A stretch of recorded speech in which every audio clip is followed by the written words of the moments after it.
Hello? ¿Me escuchan, chat? ¿Me escuchan? Wait a second. Hello? Chato? I feel like I can't hear you guys. What is going on here? Why can't I hear my own music? Oh my goodness. Quetzalcoatl has joined. Oh, hello. Hello. Thank you. Thank you for subscribing. Oh my goodness. Welcome, welcome, welcome. Okay, now I hear everyone. Now I hear everyone. Hello. Hello, welcome. Oh my goodness. I don't know why today I'm so nervous. I feel like everything is falling apart. Ahora sí. Yay, ahora sí. Todo bien. It looks like my chat is a little weird. A ver. Siento que el chato aquí no está bien alineado. Ahorita lo arreglo. Okay, there we go. Welcome. Hello. Let me say hello to everyone. Voy a saludar a todos, okay? I'm gonna say hello to everyone. Hello, Rateo Stellar. Hello, Jar Brony. Ray Machine, thank you for following. Welcome. Hello, Percy. How are you? Welcome. Good to see you, Percy. Hello, Dr. Crackpot. Totally not 12 ounces right. What? You changed names? Oh my goodness. Oh my goodness. Quetzalcoatl, thank you. Thank you so much for the sub. I appreciate it. Hello. Thank you. Welcome. So many chaya. Nom. Let's see. Hello. Sacrificing parrots, turkeys, and chickens. Delicious. I appreciate it. Oh, quesito, gracias. Gotta make sure to not sacrifice all the cows because I like cheese offerings too. And if there's no cows, there's no milk to make cheese. Okay? Don't sacrifice all the cows, please. Hola, yo lo Xochitl, ¿cómo estás? Bienvenido. Chaya, I actually pressed the live button. I usually press go live once we reach the chatting screen for YouTube, but yesterday I messed up and I scheduled the YouTube stream for yesterday when it was supposed to be for today, so I decided to go live immediately on YouTube, or else people were gonna be thinking, oh my gosh, Chaya forgot the YouTube stream again. So I was like, okay, we're not gonna do that again. I'm sorry YouTube for scheduling it on the wrong day. I don't know what happened. And I looked at it multiple times. I looked at the stream schedule and I was looking at the date with my very own eyes, and I don't know why it just didn't register. Let's see. Finally. Hi, Achimodem. How are you? Welcome. Hello. Let's see. Dr. Crackpot. Charros, no hablo inglés, puro español. Oh, está bien. Trataré de hablar español un poquito. Voy a tratar de también traducir unas cosas. Pero la mayoría del directo estará en inglés, ¿ok? Ok, no hay problema, ya también. No llegué tarde, no. Let's see, Nocturnal Twill, welcome. Hola, Diego Moss, hello as well. Hello. No había visto mis aretes. Sí, son en forma de agujero negro, así como mi amuleto. My earrings, I know you guys don't really see my earrings much, but they match my amulet. See, they match my amulet. They used to be like Coyolxauhqui's earrings. Antes se veían como los aretes de Coyolxauhqui, pero al final los cambié y decidí hacer los que combinaran con mi amuleto. Yeah, they used to be like Coyolxauhqui's earrings, but I changed it to match my amulet. Chato. Y ese chat, Chaya, es que lo cambié para que se pudiera ver los de YouTube. Yeah, the chat. Oh my gosh, actually, I think I messed it up again. Hold on. There. They changed the chat because before you guys wouldn't see YouTube stream chat. You would only see Twitch. So last time we had a lot of YouTube people, so I thought, I think it's time to put the multi-chat in. But the multi-chat, I couldn't get it to work with my old chat box. Saya, thank you for following. Hello, welcome. Welcome, how are you? Chaya, hola, hola, hola, you hear us? I hear you now. Okay, let me catch up with the chat. Hello again, Quetzal, the God. Thank you again for following and for the sub. I appreciate it. Hello again. Hello, Tarkus. How are you? Hello, Blundercell. Welcome. Jonathan, welcome. Gracias, está muy bonita. Gracias. For you guys' information, I think she rarely sees the YouTube section while live. I do see it now. I'm just very behind. Wow. Mío sí lleva un espejo de obsidiana y es un ajolote. Oh, un ajolote. Qué lindo. A mí me encantan los ajolotes. Hello, Mystic Dojo. What does the Pokeball symbol mean? The Pokeball symbol is they symbolize stars. No son Pokébolas, chat. Son estrellas. Se los juro. Sí pueden ver los Pokébolas que están en mi... Ow! Wait. Did you guys not see the... Oh, shoot. ¿Por qué me inventaron Pokébolas, chat? Why are you throwing Pokeballs at me? No, they're on. I just had them hidden. But I did get hit by the Pokeball. I did. Oh my god, I am on screen. You guys are on screen, finally. Hello, Sorrows again. Koyoshoki, la diosa descaurtizada, la diosa de las campanas.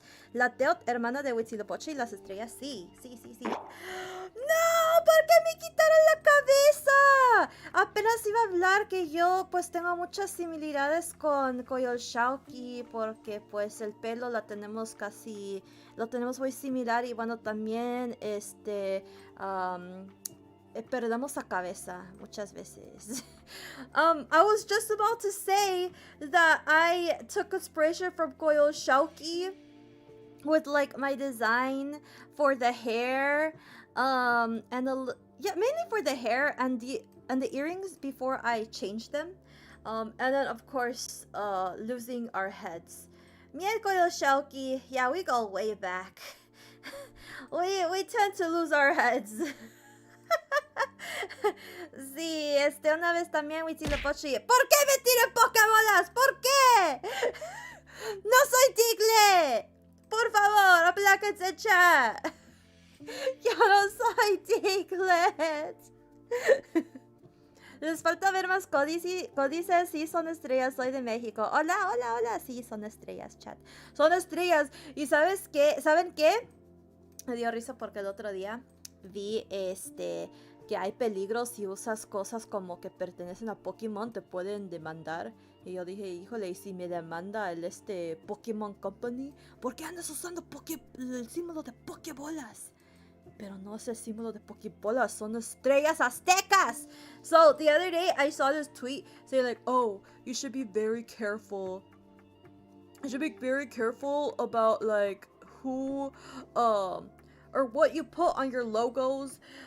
Because if Pokemon Company or like Sanrio takes note that your designs match their own designs, they could sue you. So I was thinking, man, what if they sue me for the Pokeball design? Whatever, like, this VTuber is selling merch and has the Pokeball in her brand logo. We're gonna sue her. Imagine rolling up to court and trying to rolling up to court with my lawyer and be like, hey, you can't sue us for that because we had the Pokeball design first. We had it first. Imagínense, chat, que tenga que ir a corte y yo con mi abogado teniendo que pelear con Nintendo diciendo que yo soy bueno, yo no, pero los aztecas fueron los que inventaron el símbolo de Pokébola. No, con eso vamos a derrotar a Pokémon Company. Yeah, I think we have a good chance to get to Pokemon Company. We got codices. We got the The design was our first. McDonald's tried that in Scotland, and the McDonald's clan showed up to court. No way. The McDonald's clan.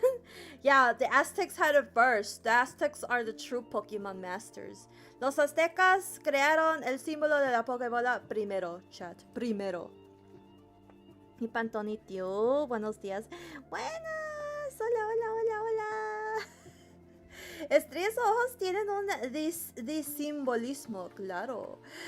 You can do that though. Diglett can't. No, don't catch me. Please, no. Talk about Pokeballs and Diglett appears. Or Pokeballs. Pokémon de matarte. Yeah, no. Sí, bueno. Si me demandan, chat, yo ya sé con qué voy a pelear. ¿Con qué? Con los códices. ¿Cómo se siente la tierra húmeda, Diglett? No muy bien. Se siente fresca, pero no me gusta tanto. The question was, how does wet earth feel like as a Diglett? I don't like wet earth. It's cold. It's cold and slimy. I don't like that. No, no me gusta. Pero los aztecas capturaban tlaxcaltecas en vez de Pokémon.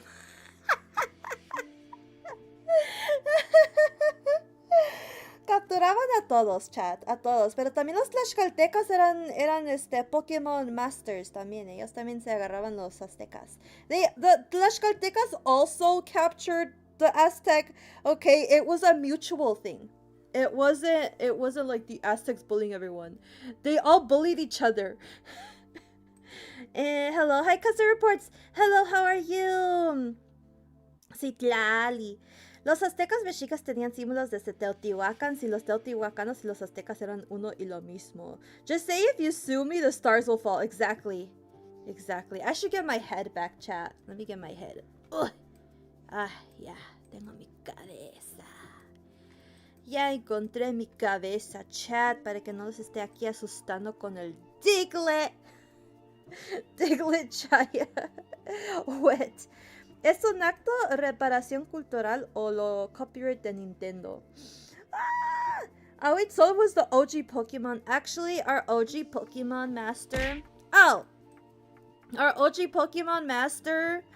in my lore is Moctezuma.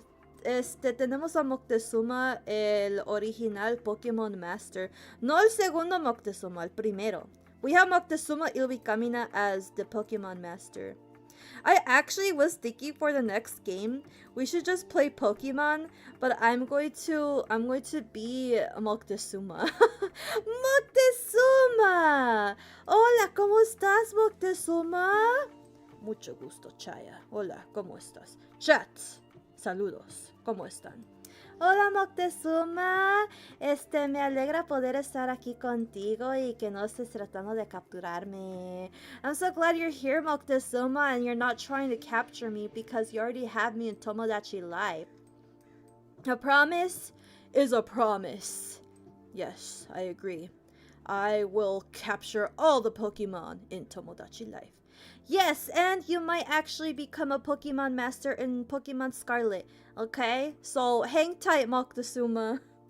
Nitse, Moctezuma. Ya ves, te están saludando, Moctezuma. Hello, Nitse. Hello, chat. Welcome to the stream. You guys are gonna learn today about my amazing uncle. His name is Itzcoat. And you're gonna learn about my dad, and you're gonna learn about my cousin. I think it's gonna be a very good stream. Yeah, thank you, Moctezuma. Are you excited to learn about your own family too? Oh, I already know about my family, Chaya. Of course, I have to study everything about my family. Okay, I'm sorry, Moctezuma. I'm sorry I question your knowledge about your own family. Oh, I forgive you, Chaya. I forgive you. I just require more Pokeballs so I can capture more Pokemon. Okay, Moctezuma, you will have more Pokeballs. Now get out of here! And there he goes. That's Moctezuma Ilvikamina, the greatest Pokemon trainer in the world. Está guapito, ¿verdad que sí? Isn't he lovely? Did you make angry with Huitzilopochtli? No, I didn't do anything to Huitzilopochtli. I think Huitzilopochtli is a very happy little guy.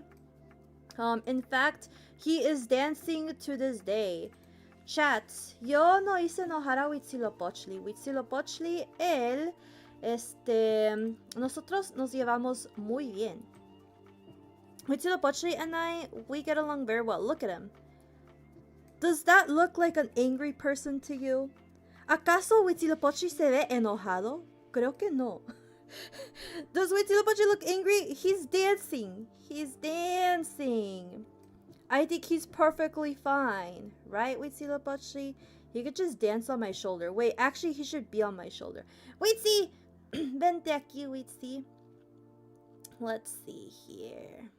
You guys see him? I could put him on my shoulder.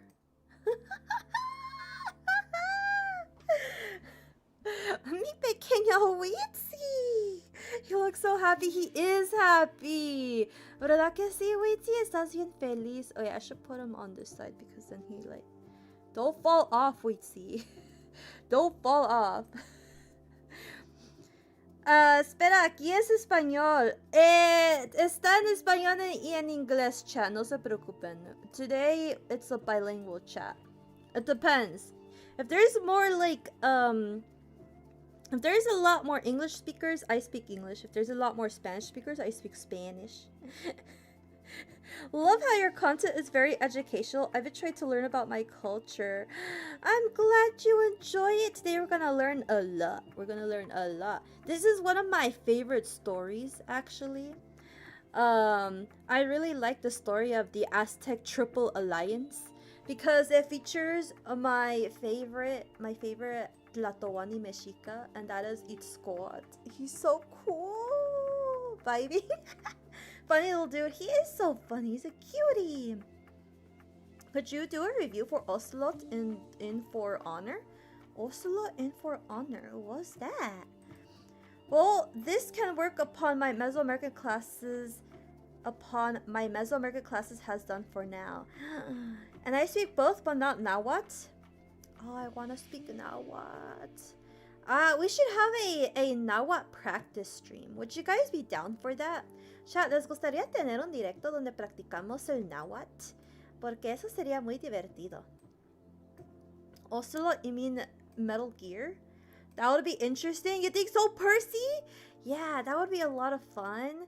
I know there's like a Nahuatl dictionary that we can just like look at. Maybe we could look at some Nahuatl videos or we could just practice together. I've been practicing my pronunciation, especially on the TL. I think I got it decently okay.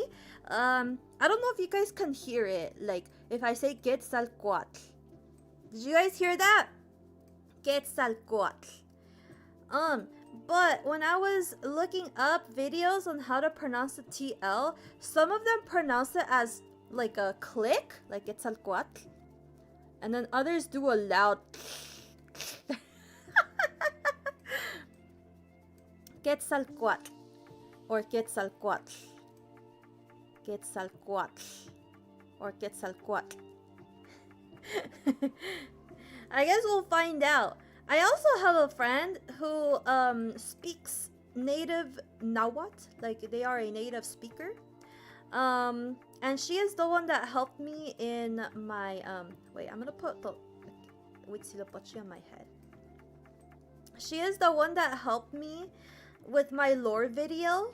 I don't know if you guys have seen my lore video. Guys, if you're on YouTube, you should check out my lore video. It's so cool. I made it in Nahuatl. And it was all thanks to my friend, Citlalo Mapach. She helped me with the pronunciation and she helped me with the translation. And so that's how we were able to make that happen. And she's helping me with another production. I'm making another mini series in Nahuatl. I was hoping to finish it by May or bring out the first episode in May.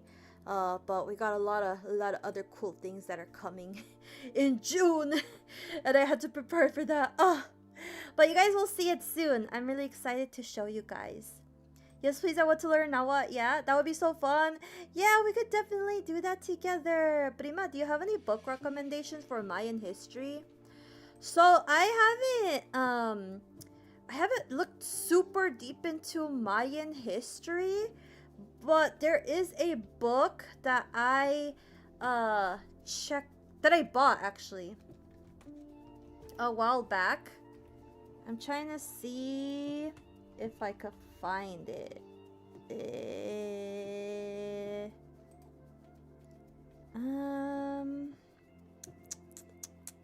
I have it. I think it's under my bed. Hold on. Chat, esperen, lo voy a buscar. Give me a second.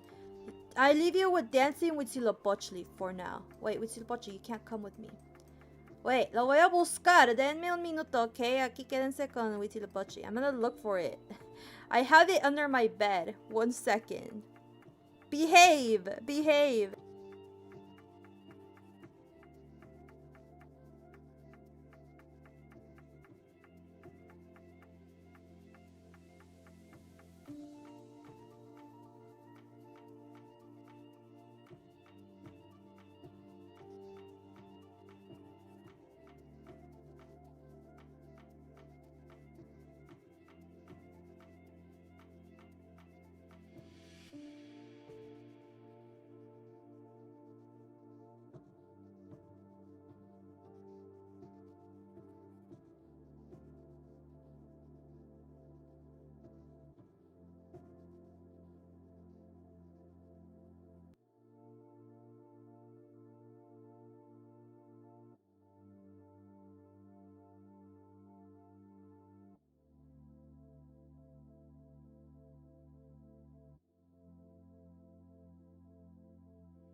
Never mind. I can't find it. Wait, is he doing a red dance?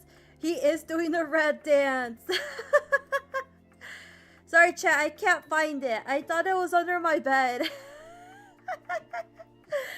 I thought it was under my bed, but I remember it's called like the Maya or something. If you guys are on Discord, when I find it, I'll post the title there. But another one I would recommend is the Popolva.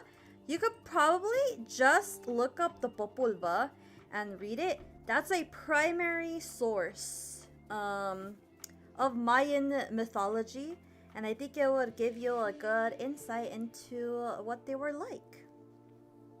La bebida de los dioses chocolate. Chocolate. Chibi-wits. True, el náhuatl tiene varias variantes. El de la Huasteca es náhuatl. También existen las variantes con fonema B, el náhuatl e incluso náhuatl. Ay, sí, eso se me hace muy confuso. That is what drives you crazy. The fact that there's like not just one náhuatl, there's many náhuatls. Ah. Lo siento, my Spanish isn't that great. Oh, no worries, no worries. We will mainly stay in English. Mainly, especially for the lesson, because I did not translate it to Spanish. Huitzilopochtli dance. Sí. Por cierto, ¿quién animó a Huitzilopochtli en la pantalla? Es por si quiero ser VTuber. ¿Quién lo animó? Pues yo. Who animated this Huitzilopochtli? I did. I am the creator of this Huitzilopochtli animation. It's so funny because this video, the original video with Huitzilopochtli dancing in Tezcatlipoca's hand, it got like stolen so many times. So yeah, like I remember seeing it all over Instagram and I'm like, wait, I made that though. I was like, I made that. That's mine. Except for one account. One account had my official permission. There was an... Oh my gosh. Whoa! Huitzilopochtliception. What the heck is he doing back here?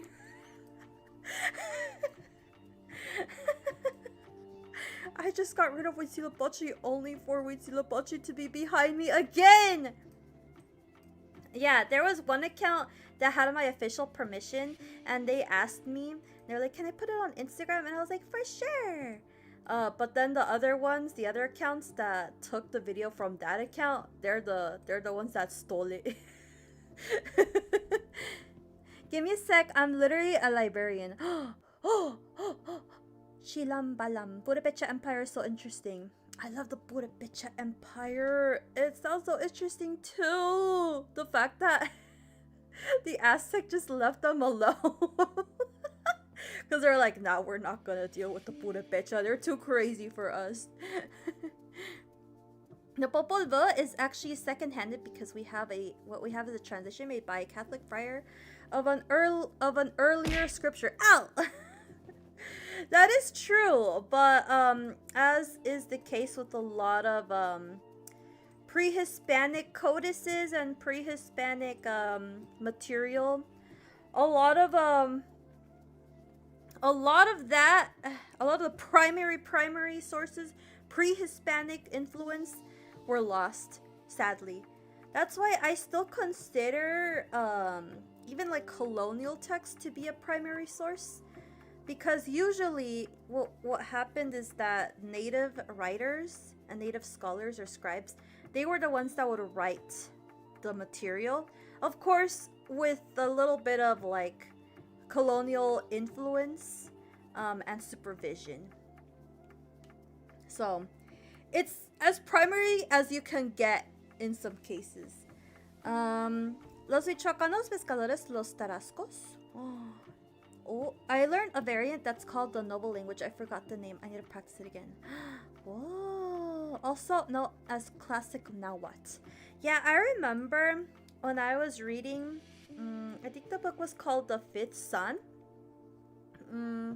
One of the reasons why Malintzin was so effective as a translator, it wasn't because, you know, she could just speak Nahuatl. She spoke a very particular type of Nahuatl, which was the upper class Nahuatl, like the nobleman Nahuatl.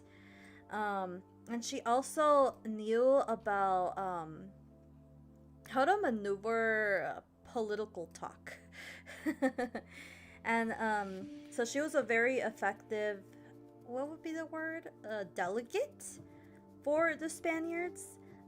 Yeah, not any translator would have worked. She was trained in like the nobility because she was originally from a noble household, and then she was sold as a slave after the Azteca took over her pueblo, and she was just caught in the crossfire. But yeah, so when she had to deal with like political talk and establishing treaties and alliances, like she was in her element. Because, as we will see later on in this lesson, the women were just as important in these in the political sphere. Like they weren't just like standing around or anything. They had a lot of influence in the politics. So something to note, and we'll see that. We will literally see that in today's lesson. It's very interesting. Well, Malicia was a princess made a slave. Exactly. Now it's just like Italian. You know, I have noticed that Italian and Nahuatl have a very similar intonation. You know how Italian, it's like, it's a pizza, you know? And in Nahuatl, it's that very similar intonation. It was like, like Teotihuacan, quiero una pizza, chaya. Me das un poquito de pizza, por favor. And I know how to speak with this intonation because, like, my family from Guerrero has that kind of intonation. Even my parents say it sometimes, or they speak Spanish like that. It's like my dad would be like, "Ándale, chaya, hazme unos huevos, por favor." um, yeah, you just have to read with a grain of saltiness. When the biblical narrative suddenly shows up, I'm looking at you, Historia Tolteca Chichimeca. No one believes 3 million Chichimeca migrated. Oh my gosh! Are you talking about the one that, what's his name? Alvarado Ishlishochit wrote? Yeah, I always take that one with a grain of salt. Mm-hmm. Definitely agree. That's one of the reasons it's so hard to study this subject matter. It's because you have to read everything with a grain of salt. Especially if they bring up characters like David. Or they bring up characters like biblical characters and comparisons. You got to be very careful with that. For sure. Yeah, there's this one book. It's considered. I consider it a primary source, even then I still consider it a primary source. But you have to be very careful about how you take it. Let me show you guys the picture. I have it somewhere around here. I'm pretty sure you're talking about this book.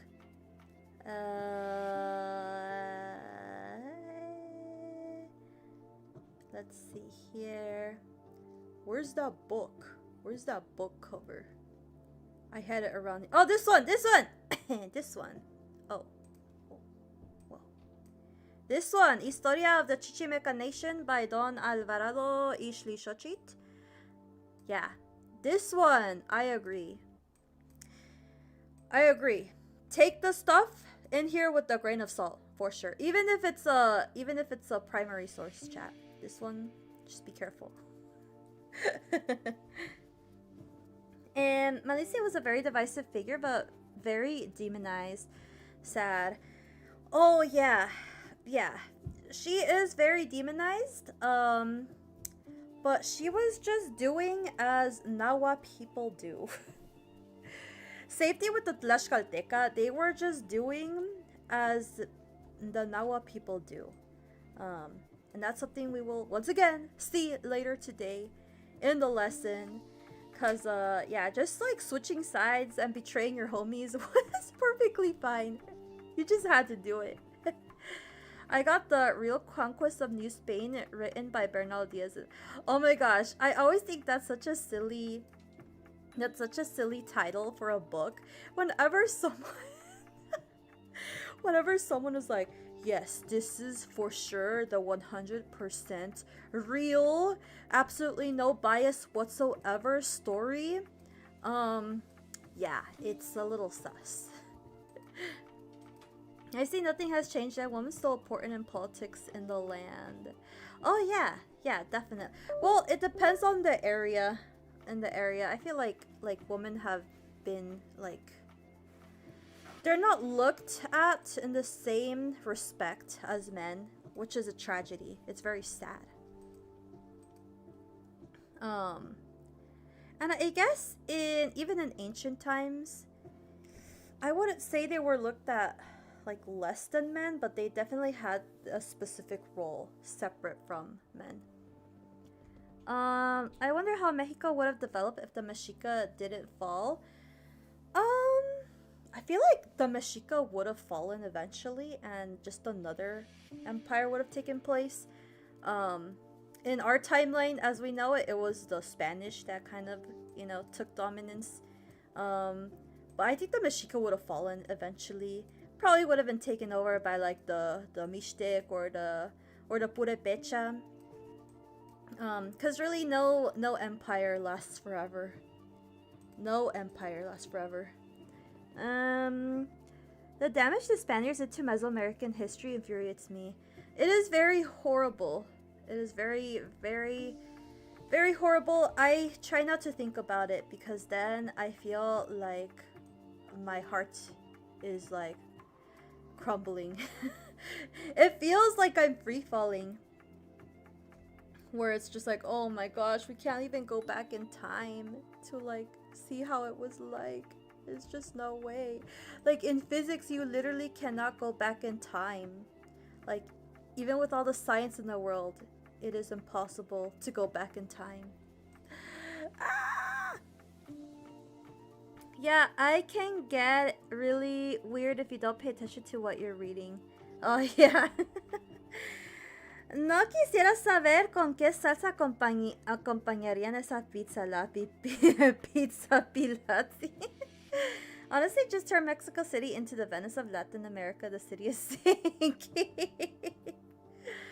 Oh, that's just one of the side effects, one of the consequences of people that have no care for the land. That's why indigenous people, they're just they're so important and they have so much connection to the land, and it's so sad to see so much destruction that came to the land of the Americas, because basically you had these Neanderthals, these barbarians coming from across the world who had no sort of care for the land that they were destroying. They were like, oh yeah, this is virgin land.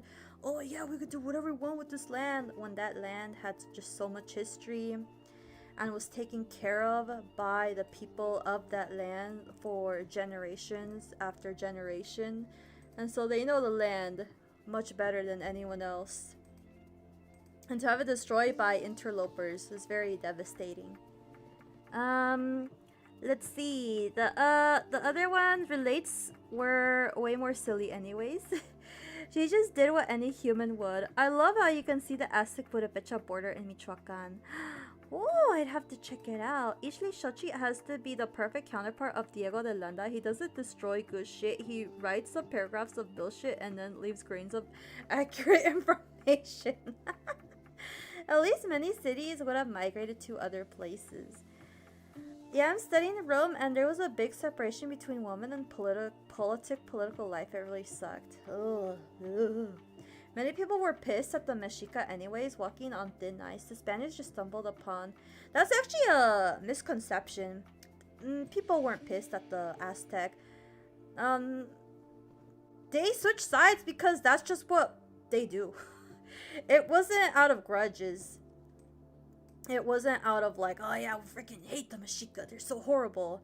And nah, they were just like, oh shit, like now it's our turn. Like now it's our turn to like, you know, rise to the top.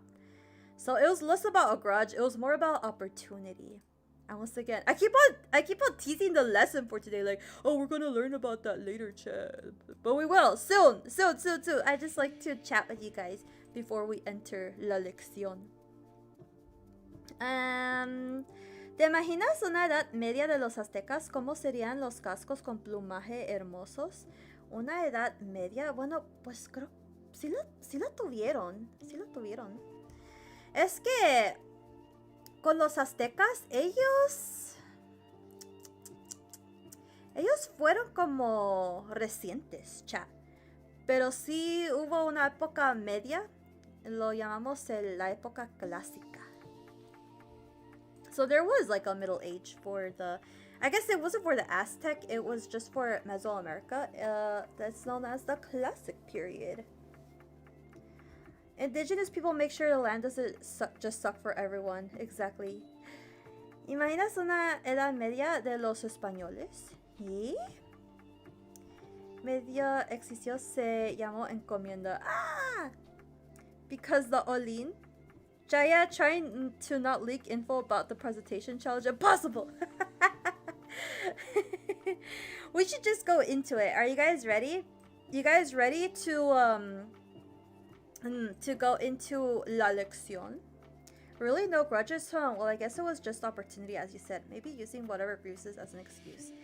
No, honestly, no. It wasn't like a huge grudge. It's just, like I mentioned, it's just what it's just what anyone did at the time. It was less about grudge and it was more of like, ooh, hello, looks like the big guy's getting their ass beat. Okay, I'm gonna help them. I'm gonna help others beat their ass, and then I'm going to get a payout because of that. That's really all it was.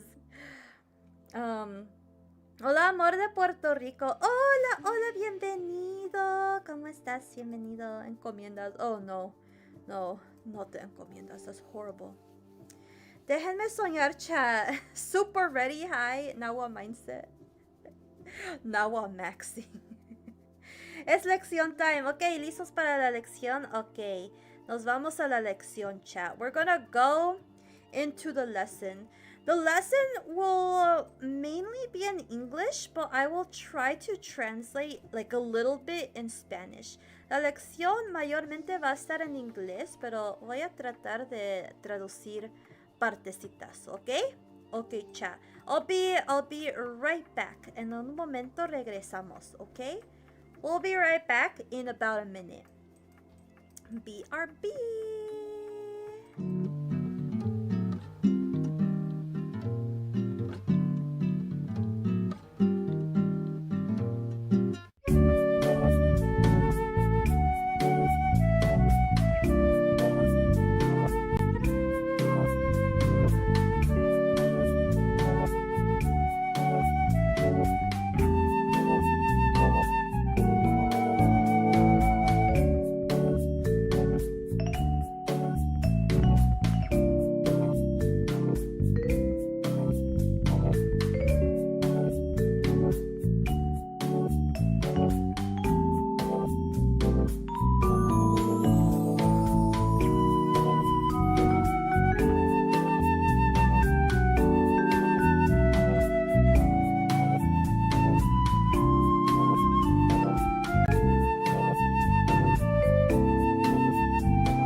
Okay. Regresamos, chat. We're back. We're back. Okie dokie. Yay. Hello, are you guys ready? Look at my cuties. Look at them. On the right, we have each squat. And on the left, we have my design of Nezahualcoyotl. I just love them. I love the little chibis. As you guys will notice, Itzcoa is my favorite. He's just so cute. El diseño de Nessa es demasiado gracioso. Gracias, me encanta el de Nessa. Es un chico bien enojón, así me lo imagino. I imagine Nezahualcoyotl to be like a grumpy guy. And I also wanted to give him 2 hair tufts which look like ears because he's a coyote. He's a coyote. Goes wild, awesome. Thank you. I'm looking forward to this, especially the early history with the migration for Aztlan and Tenoch. Ooh, Tenoch. Well, we will not be looking into early Aztec history. We're looking at, let's see, kind of like kind of early Aztec history, not too early. You'll see. You'll see. We're basically going to the early 1400s. The cuter the art, the crazier the lore gonna be. Chay, I'm curious about a topic. Will there be lessons on Mesoamerica botanics / health and its development in New Spain and Mexico? Ooh, that sounds like a very interesting topic. I don't have it on my current list, but I'm always adding more to my list. I have a giant list, chat, of stuff that I want to teach you guys. The lessons I'm considering next is either Teotihuacan, Aztec calendars, or the Mexica royal family, like the whole family, which starts from their first ruler Acamapichli all the way to their final ruler. So maybe I should just put a YouTube poll up. So after the stream, I will make a poll and see what you guys want to learn. Dibuja bien bonito. Gracias, muchas gracias. Hora de hablar del gran Nezahualcóyotl. Nezahualcóyotl, como me encantan esa, pero mi favorito es Itzcoatl. Yo tengo favoritismo, chat. I have favoritism. I like Itzcoatl. Then Coyote Emo. Teotihuacan sounds more fun. You think so? You guys would like to learn about Teotihuacan? Okay, if you guys want to learn about Teotihuacan, that's great because that's the one I started. But I was like, should I ask YouTube what they want? I really love what I've learned on the Mexica botanics and ecology, but I hardly find stuff on its development and importance for current medicine. Oh, that does sound like such a good topic. Oh my goodness. Oh my goodness. Maybe I have sources for that. Actually, you should join the Discord. And if you have some sources or books on that, send them over because I'd love to see that. Teotihuacan has to have an episode here. Itzcoatl serpiente de obsidiana. Yeah. Okay, are you guys ready? ¿Están listos, chat? We're gonna begin the lesson, okay? Okay, pongan atención. Okay, no estén de traviesos. You guys better pay attention. Be on your best behavior, chat. Okay, are you ready? We're gonna start the class. And there's gonna be a test at the end. Va a haber un examen al final, entonces pongan atención. Okay? Okay. Without further ado, let's begin. Hello everyone. Today we're going to learn about the formation of the Aztec Triple Alliance. And let me tell you, it's crazy. It's crazy. It's a story of betrayal, political scheming, and much, much more. Oh my goodness. Hello? Hello? Wait. I think I missed. Oh. I missed that event. Who subscribed? Thank you for subscribing. If I didn't see your name, I'm sorry. But thank you. Thank you for subscribing. No, not the surprise quizzes. It's not a surprise. No, it just means you guys have to pay attention. Okay, let me repeat this last phrase because I feel like I butchered it. Okay, so we're going to learn about the formation of the Aztec Triple Alliance. And let me tell you, it's crazy. It's a story of political scheming, betrayal, violence, and much, much more. But most importantly, this gives us an insight at how power dynamics worked at the time. And you see those same sort of schemes at play upon the arrival of the Spanish almost a century later. So I hope this mini lesson not only gives you an insight on the Aztec Empire, but also a deeper understanding of the conquest, which is a topic associated with a lot of misconceptions, sadly. So to quick summary for Spanish. Vamos a hablar sobre la Triple Alianza, cómo se formó. Y vamos a aprender cómo funcionaba la política en esa época. Y eso nos va a ayudar a entender por qué la conquista sucedió la manera que sucedió. Okay, next slide. So, for any new faces here, I am Cosmic Chaya, your local Aztec VTuber. I like studying Mesoamerican history and making art of the culture. You can find me anywhere on this planet with the same username, at Cosmic Chaya. And yeah, I'm on a bunch of platforms. Oh, and this is my art too. This is my art of Tlacaler. Here we have Quetzalcoatl, Quetzalcoatl Chaneque, little baby Quetzalcoatl. And then this is an OC I call Shiu Papalot. And I have him as Itzcoatl's best friend in my own original story featuring the fourth Mexica Tlatoani, Itzcoatl. And then that's me. I love the parts in Espanol. Thank you, your art is so good. Thank you so much. Yum.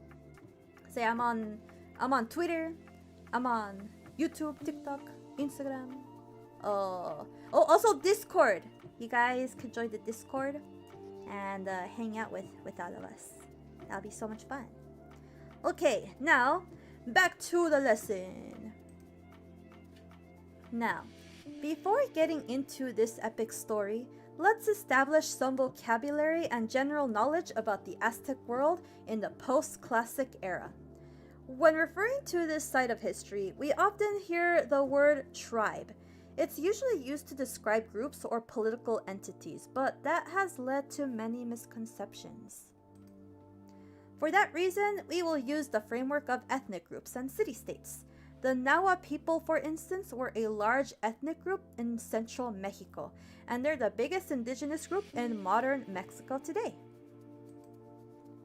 Within the Nahua ethnic group were subgroups like the Tepanec, Chalca, Mexica, and many, many more. These subgroups had a general shared culture with Nahuatl as a general unifying language, but ultimately they kept distinct identities from each other. So here, this picture, I forgot which codex it's from, but we have the place of 7 caves, and we have the 7 subgroups. There are more, chat, just letting you know, but the way the Aztec or the Mexica tell the story, they describe 7 groups. So let's see, 1, 2, 3, 4, 5, 6, 7. Yeah, so we got Tlaxcalteca, Aculhua, Xochimilca, Tlahuica, Tepanec, Mexica, Chalca. And it's interesting because depending on which source you look at, the groups change. Like sometimes they kick out like the Xochimilca and put some other group in there. Or they kick out Tlahuica. It really just depends. Just know that there's the Nahua group, and then there's a bunch of subgroups within that giant group.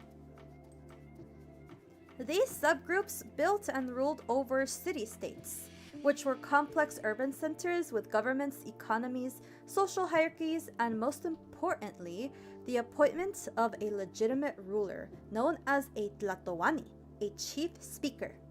With a Tlatoani set in place, a city-state gained the title of an Altepetl. Say it with me, Altepetl. Altepetl. If you want to do the Nahuatl pronunciation, you do the TL at the end. Altepetl. Altepetl means water mountain, which refers to how the Nahua people historically settled around a mountain for shelter and as a source of water. It's why city-states were depicted with variations of this mountain glyph. So when you look at the codices, chat, you'll see this a lot. Usually it's like a mountain and there's like water coming out from the bottom. And you'll also notice that a lot of city-state names, they have Tepec in the name. And it just kind of refers to how so many cities were formed around a mountain. Okay, let me quickly catch up with chat a bit. Hi, I found you through your Mesoamerica Type Peers video, and I just wanted to ask, is it true that sometimes people from the Amazon without any Spanish/European blood can have yellow eyes? I actually do not know. But yellow eyes, aren't they referred to as amber eyes? I think they're found like anywhere, no? It's like some mutation. But I'm not too sure. Sorry, I can't dive too into it. Oh yay, made it to a history lesson. Hi Kika, welcome. Good to see you. Yellowish as in very light brown. Yeah, I'm not too sure, sadly. But I do have a character that I gave golden eyes to. And I guess I should just make them amber? With city-states, it sound very much like the Greek city-states in antiquity and Italian city-states in the Renaissance, a prime landscape for scheming. Oh yeah, oh, the scheming is gonna be so good. Oh, I have seen that in so many alte Pem glyphs. Never seen that before? Oh, well, you've seen it now. Okay, continuing on. A specific ethnic group might control multiple alphabet, and a single alphabet could include people from multiple. Oh my gosh, chat. Let me say that again. I'm sorry.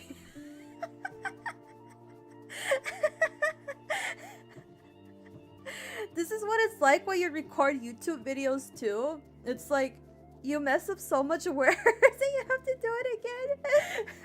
I'm sorry, chat. One more time. Okay. A specific ethnic group might control multiple alphabets, and a single alphabet could include people from multiple ethnic backgrounds. Politics revolved more around the alphabet than specific ethnic groups themselves. Throughout this lesson, I will be referring to each subgroup by their respective name and their alphabet name. Our key players in this story are going to be... wait, crap, where are they already? The Mexica and their alphabet Tenochtitlan, the Tepanec and two of their alphabet known as Azcapotzalco and Tlacopan, and finally, we have the Aculwa and their alphabet known as Texcoco. And here we have the Central Basin of Mexico. I will also be using the term Aztec as an umbrella term to describe the general region of central Mexico at the time, as well as the general population and area of influence. So when I say Aztec, I do not mean Mexica. Let me reiterate, I do not mean Mexica, chat. I get that a lot. When I make videos on Instagram and TikTok, people are like, Chaya, actually, it's Mexica. It's not Aztec. And they get mad at me. But I'm like, no, chat, please. Don't hurt me. Yeah, Aztec usually is used to refer to like a very generic area of influence. Usually when it comes to the Aztec Triple Alliance in the post-classic period, right before the Spanish arrived. Buenas noches, lecture time, hooray. Hello, Dory. Welcome. Okie dokie. Next slide. Now, let's talk about marriage. Ooh, marriage. Back then, alliances were everything, and they were often sealed through dynastic marriages amongst the royal houses. The careful weaving of bloodlines was one of utmost importance. A Tlatoani would often take wives from various other alphabets to create bonds and political ties. These women were of high prestige, with close family ties with other royal houses. These marriages were carefully recorded in codices, tracing back for generations. After all, one's claim to power was determined by their lineage. To be a blood relative to a powerful ruler or prominent ancestor gave you immediate benefits in the form of alliances and favor. So, here we have an example of a codex outlining a family tree or like a descendancy. So it usually starts with a prominent ruler, either like a founding member, or someone that is like mixed with like myth. And all of these marriages and ties, they would be recorded in the codices. It was very, very, very important. In fact, a lot of the Mixtec codices that we have, which survived the horrible book burnings, a lot of them just outline all this genealogy. So it's very interesting. Where does the term Aztec come from? I actually have a video on that. You guys should check it out. It's on my channel. It's titled Aztec, Nahua, and Mexica Explained. And basically Aztec, it has its roots in native accounts. So a common misconception is that Aztec was made up by the white man, by the Europeans. It was not made up by Europeans. It was just kind of adopted and popularized by the Europeans. So what happened was that in the story of the Aztec, their place of origin was Aztlan, and so the people of Aztlan were known as the Aztec. But when the Aztec or Aztlan people, they migrated out of Aztlan, they chose a different name. As in the case with the Mexica, they were like, oh yeah, we're not Aztec anymore, we're Mexica. And so they were known as Mexica for like their whole existence. And then the conquest happened, and the people in New Spain were known as the Mexicanos. And then when Mexico gained independence, they were like, hey, you know, it's confusing to have Mexica and Mexican together. So they went back to the name Aztec. But it was because Aztec was already a popular word back then, because of some guy named Alexander von Humboldt, who published a book using the word Aztec, and it was super popular in Europe.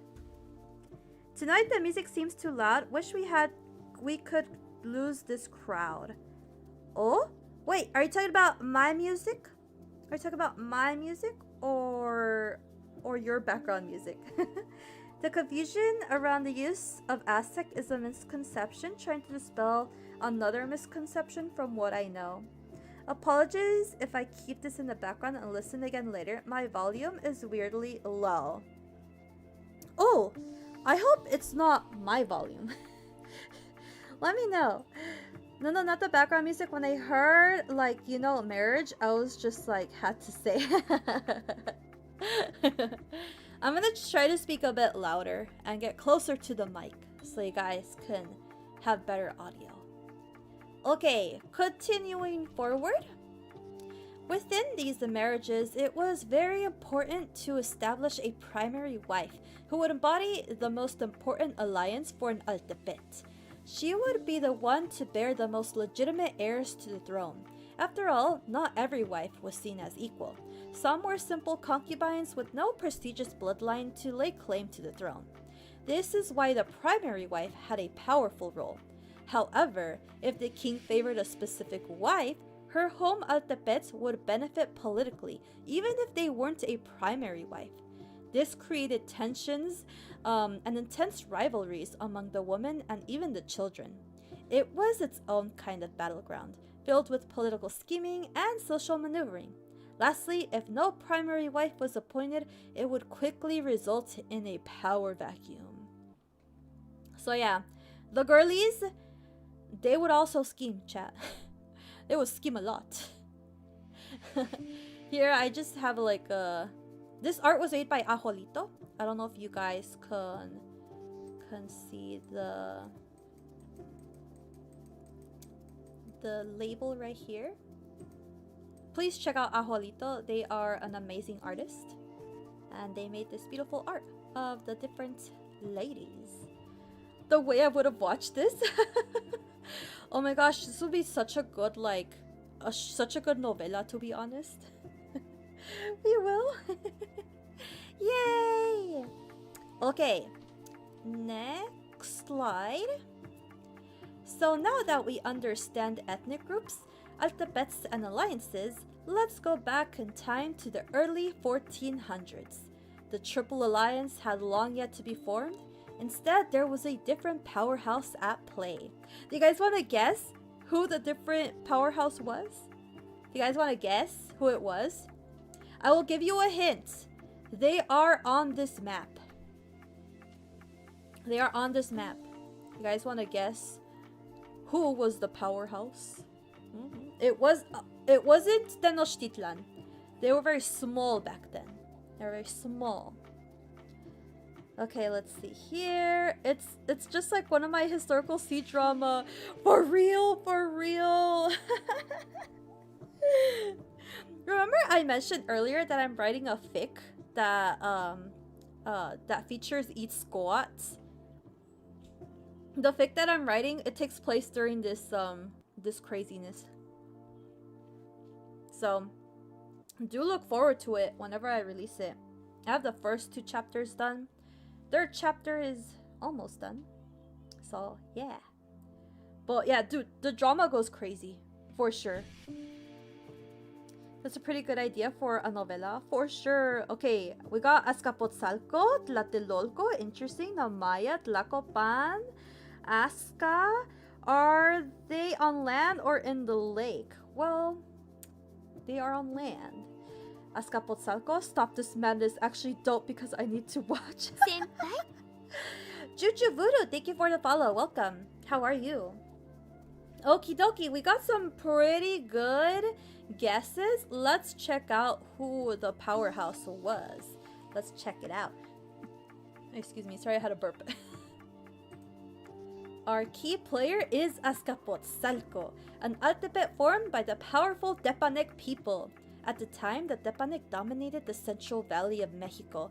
Their Tlatoani was the great lord Tezosomoc. And also, Azcapotzalco means the anthill. So here we have the glyph for Azcapotzalco featuring a prominent red ant. And this is Lord Tezosomoc. He was a very old man. He lived a very long time, chat. Anyways, yeah. Here we have Azcapotzalco. And it's right next to Tlacopan and nearby Tenochtitlan and Tlatelolco. By the way, Tlatelolco, that was like a sister Altepet to Tenochtitlan. They were both controlled by the Mexica. I like how the ant looks. Lol, he looks so sad. Hey.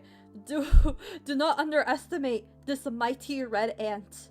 Don't do it.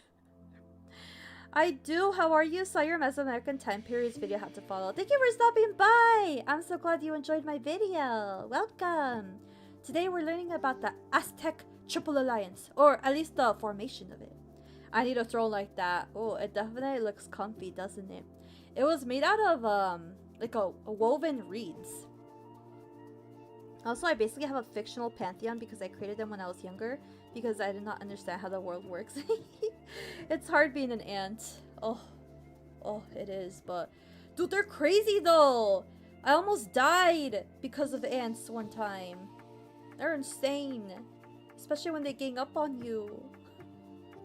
Alright, so we have Azcapotzalco, the anthill. The Mexica were subject to Azcapotzalco, serving as a vassal state. They would offer tribute as well as military strength throughout Azcapotzalco's various conquests. So yeah, what the Mexica were known for, chat, was that they were very strong warriors. They could put up a fight, bro. So that's why Azcapotzalco was like, hey, we won't bully you guys as long as you pay your taxes and also pay up with your warriors. We want to go conquer this other city over here, so you better send your men and help us because we know we can count on you guys. And the Mexica, they were good fighters, but they were very small, chat. Azcapotzalco, they were like a huge city with a lot of allies. So if Mexica fell out of line, they would get clapped. Like Azcapotzalco would instantly destroy them. So the Mexica, they were like, okay, Azcapotzalco, I'll help you with anything you want. Over time, the Mexica gained favor from their Tepanec overlords. This allowed Lord Huitzilihuit, second king of Tenochtitlan, to ask Lord Tezosomoc for one of his daughter's hands in marriage. And they succeeded! Huitzilihuit married Lady Ayasihuat and made her his primary wife, holding their alliance with Azcapotzalco in highest regard. So, the first ruler was Acamapichli. He had various sons. One of them was Huitzilihuit. We won't talk about this guy yet, okay? Spoiler, chat. We're not gonna talk about him yet. But the second king was Huitzilihuit, and he got himself a wonderful wife from Azcapotzalco. Ooh. It's their fault for hiding all the food. Give tribute. Hello. Hi, Alberto. ¿Cómo estás? Hello. How are you? Welcome. The couple had a son named Chimalpopoca, who was greatly favored by his grandfather Tesosomok. With such a powerful alliance, Chimalpopoca was well on his way to becoming the next great king of Tenochtitlan, a perfect candidate of the most prestigious lineage. Things were finally starting to look up for the Mexica. But...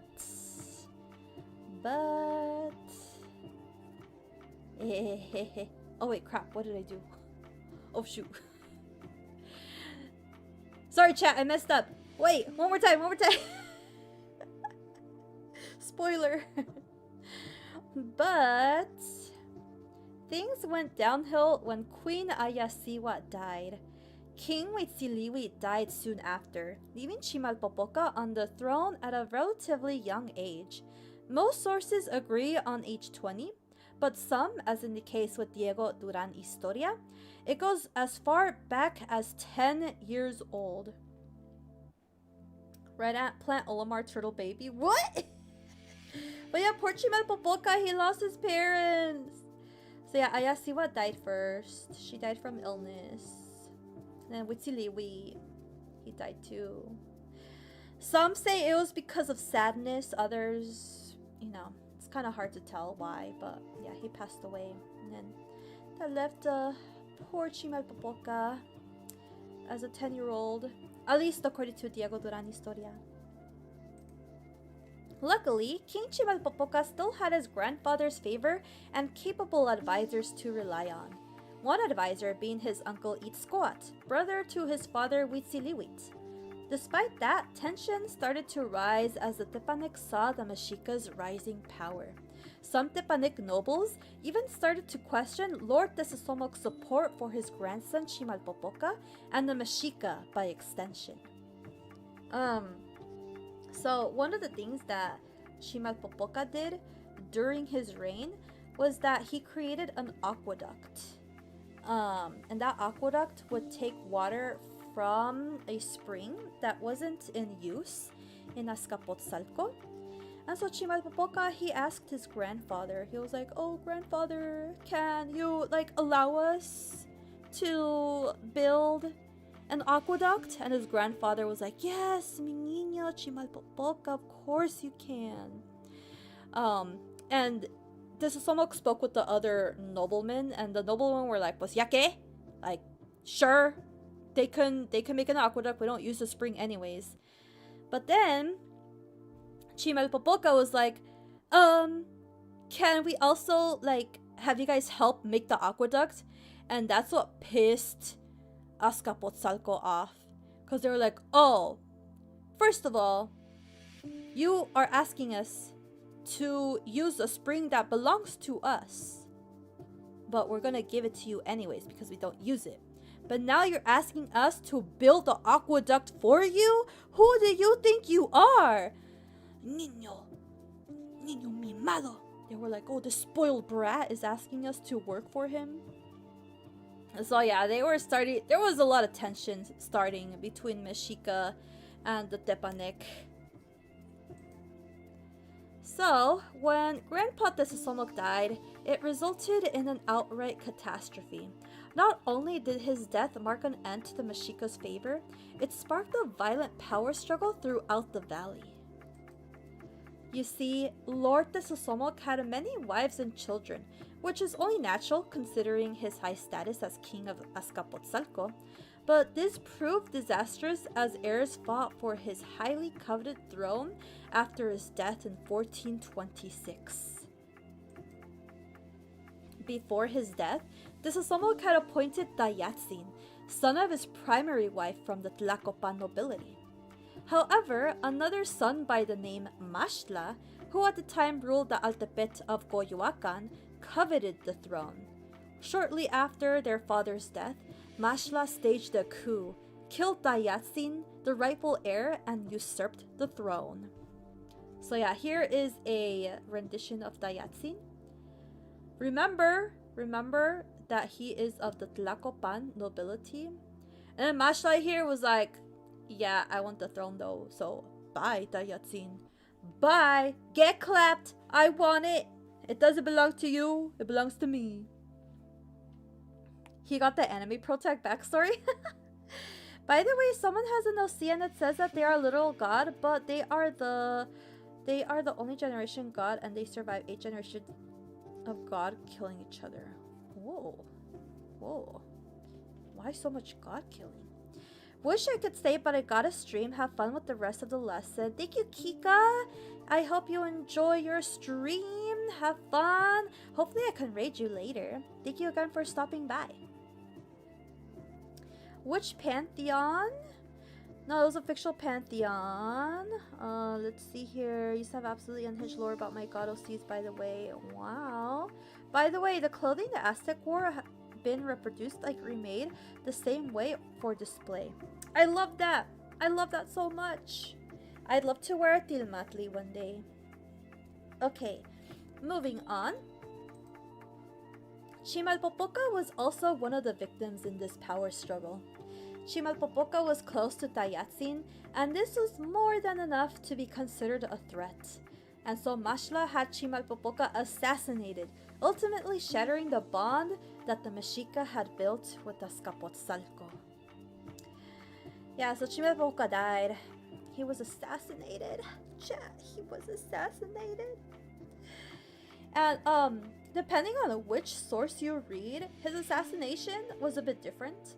I believe in the Historia Chichimeca by Don Alvarado Ixtlisochit, Chimalpopoca, he was older and he was assassinated because he was scheming with Tayatsin to kill Mashla. You have a Twitch? Yes, I do have a Twitch. We are live on Twitch as well. And then let's see. I believe in Diego Duran Historia. Chimalpopoca was just killed in his sleep. But basically, yeah, he was assassinated. So he's doomed in every timeline, chat. Poor Chimalpopoca.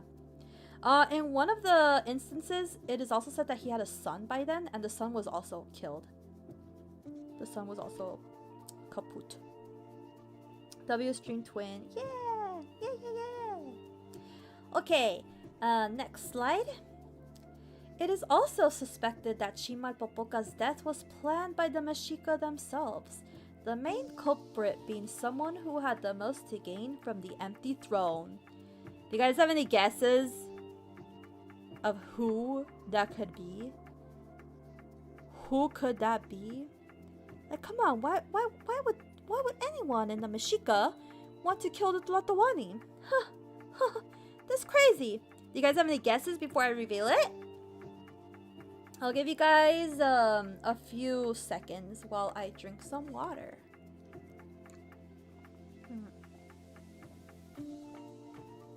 Damn it, canon event. Plot in time. Who could it be? Who could it be? Going once. Going twice. Okay. Okay, it's time to reveal who that could be. That was Itzcoat, his uncle and trusted advisor, a capable warrior, commander, and politician who knew no fear. But that oh my gosh. But that, of course, is an allegation. It's an allegation, chat! It's an allegation! Don't sue me, Itzcoat, please! Please don't sue me for defamation, Lord Itzcoat. That's just an allegation. Yeah.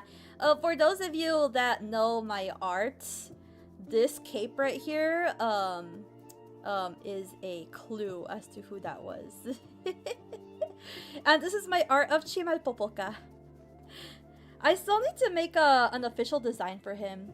But yeah, I based that off of one of the codices. Just a rumor. Exactly, just a rumor. It's an allegation, chat. That, of course, is an allegation. So, Lord Itzcoat, please don't sue me for defamation. I beg you. Because I love you so much. You should actually donate to me for trying to make your reputation better, because he's so cool. The Eat Squat allegations are crazy. They are crazy. But I mean, bro ended up winning, so it's fine. After all, Eat Squat was never meant to rule. He was son of a slave woman, and therefore had no prestige other than his father Akamapishli, first king of Tenochtitlan. The legitimate royal line should have continued through Huitzilihuit. But desperate times call for desperate measures. The Mexica needed a brave and tactical leader, one who could guide them through their worst crisis yet. Itzcoat fit that role perfectly, much so that it is said he outshone everyone else. Lineage did not hold him back one bit. Look, chat, doesn't he look amazing? Look at him! Look how handsome he looks, chat! I am a fan! I am a fan! I am a fan! Está bien guapote, chat! Chat, what do I have to do for him to notice me? What do I have to do? ¿Por qué está tan guapo, chat? Oh! Oh! Can I kiss his feet? I mean, what? Look, I am not a feet person, but, like, I would kiss them for sure. I would for sure. Just saying. Sure. Don't let that woman close the statue. Hey, you can't keep me away from this statue. I love it. It's so good. Hello. Oh, hello. Did you just get here, Ren? Did you just get here, Rex? I'm sorry you got here right when I'm simping for Itzcoa. I'm sorry. It's just he's so hot. Chat, es que está bien guapo, chat. Soy un fan. Aquí se ve más o menos, chat. Like, he kind of looks meh right here. And then in the other picture, he doesn't look that great either. Like, look at him. What is up with this gremlin? So right here, he's like, eh.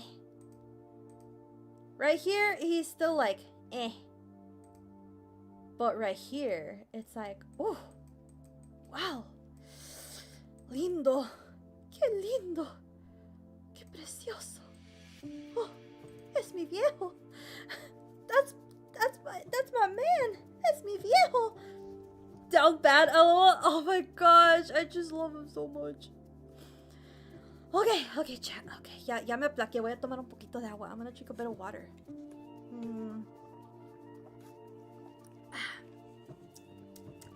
Para que se me baje, chat. Who made the sculpture? Oh, I don't know exactly who, but it's on display in the Jardín de la Triple Alianza in Mexico City. And that's definitely a place I want to visit when I go visit Mexico City. And if you guys ever see, like, on the news, like, some girl that was arrested for trying to lick the statue, that's probably me. That's probably me, chat. It's like, una muchacha la arrestaron porque quiso lamber la estatua de Itzcoat. Y ahora está en la cárcel y la están cuestionando. Según ella, se dice que es el mayor fan de Itzcoat. She is being questioned as we speak in the jail cell. She says that she is Itzcoat's biggest fan. Hola, homies. Hola. La historia de Nezahualcóyotl es básicamente Hamlet, pero mexicano y mesoamericano. ¡Sí, me encanta!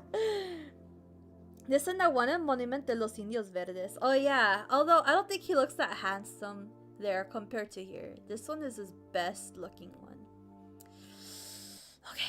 Okay, chat. Okay, chat, me voy a aplacar un poquito. Okay. Vamos a seguir, chat. It is said that Itzcoatl's advisors implored him to beg Mashla for mercy and end the turmoil. Even the Mexica themselves were ready to give themselves up as slaves to the Tepanec than to fight an impossible battle. However, Itzcoatl decided to rise up against Azcapotzalco and take advantage of the chaos. He was smart and he was ambitious, and he also had a trusted advisor who was just as ambitious as he was, his nephew Tlacalel. Together, they would put pieces in place to ensure a grand victory, ensuring the Mexica to be free and independent at last. Telenovela type shit. For real though? For real. This story is crazy, chat. We haven't even gotten to the craziest part. This is still the setup, chat. We're still in the setup. Oh my goodness. It gets worse. First, Itzcoatl sought out the allegiance of his nephew, Nezahualcóyotl, a crucial figure in this story. So here we have Nezahualcóyotl. This is another statue from the Triple Alianza Jardín. I'm not as much of a simp for Nezahualcóyotl. He's alright, chat. He's alright. I don't think I'd kiss his feet. I might hold his hand though. I might take his hand. He has a nice looking hand. But not feet kissing worthy. For me. I don't know. Do we have any Nezahualcóyotl fans in the chat? Do we got any Nezahualcóyotl simps? Chat, do you guys consider yourself an Itzcoatl simp or a Nezahualcóyotl simp? I'm an Itzcoatl simp, as you guys have seen. But I see a lot of people that really like Nezahualcóyotl. I think he's more popular than Itzcoatl, which is fine, I guess. Is it the lack of facial hair for you? You know, I'm not a huge... Well, actually, that's a lie. I actually really like facial hair. But only in real people. I don't like facial hair in fictional characters. I refuse to kiss fictional men with facial hair. But for real people, I like facial hair. I prefer facial hair over no facial hair. But no, I don't think the facial hair is a factor. I think Itzcoatl just looks like daddy. He's just got that daddy energy. I think that headdress is pretty hard to top. For Itzcoatl, he's got a nice looking headdress for sure. And me. Wait, can someone give you a really quick rundown of what happened? I just joined. Please, any volunteers in chat?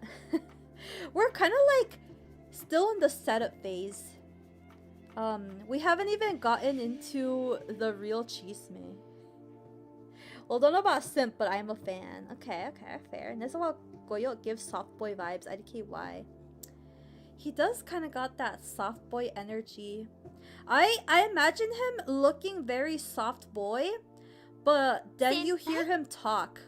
And you're like, whoa, that guy curses like a sailor. He is not a soft boy. He is a very naughty boy. Oh, Ninji, thank you for the follow. Welcome. Yeah. Oh, another thing, chat. Another thing I want to point out. This picture of Nezahualcóyotl. Well, first of all, ignore the fact that he's whitewashed. This is a post-colonial art, and it's interesting that Nezahualcóyotl tends to be whitewashed a lot.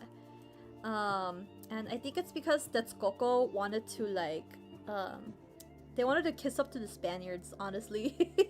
And so they're like, oh yeah, our ruler that we revere a lot was white, just like you guys. So yeah, now give us more rights and give us more land deeds, please. Anyways, what I was gonna say, do you see this right here? This thing right here? Do you guys see it? I used to think that was part of his headdress or like a banner. But no, chat, this is actually a drum. what Nezahualcóyotl is carrying behind him is a war drum. And that is how generals would give out orders to their armies. They wouldn't shout out commands. It was through a drum.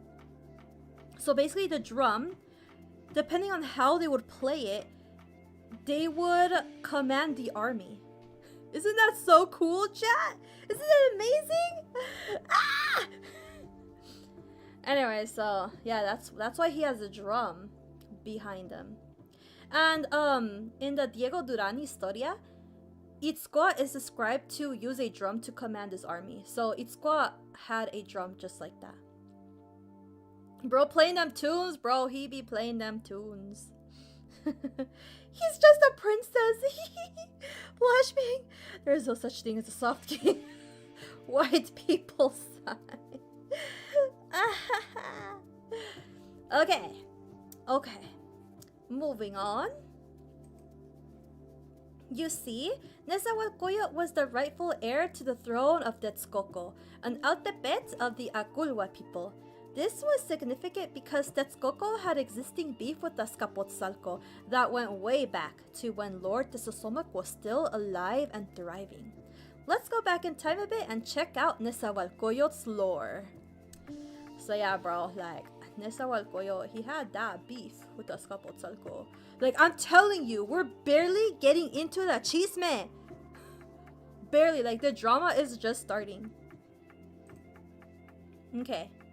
During Tezozomoc's reign of terror, the Tlatoani of Texcoco was Lord Ixtlilxochitl I.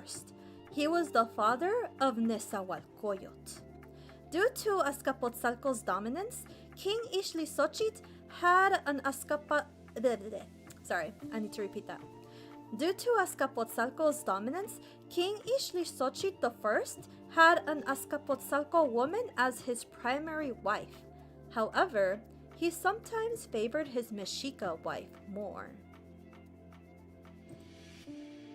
This was due to Tezosomoc treating his Texcoco wife with humiliation in Azcapotzalco. She was not a primary wife, and her roles in ceremonies and politics were very limited. After all, Texcoco wasn't a valued power to them. So remember we spoke about primary wives, chat? And how the primary wife would embody the most important alliance? So Texcoco, they weren't like super duper powerful.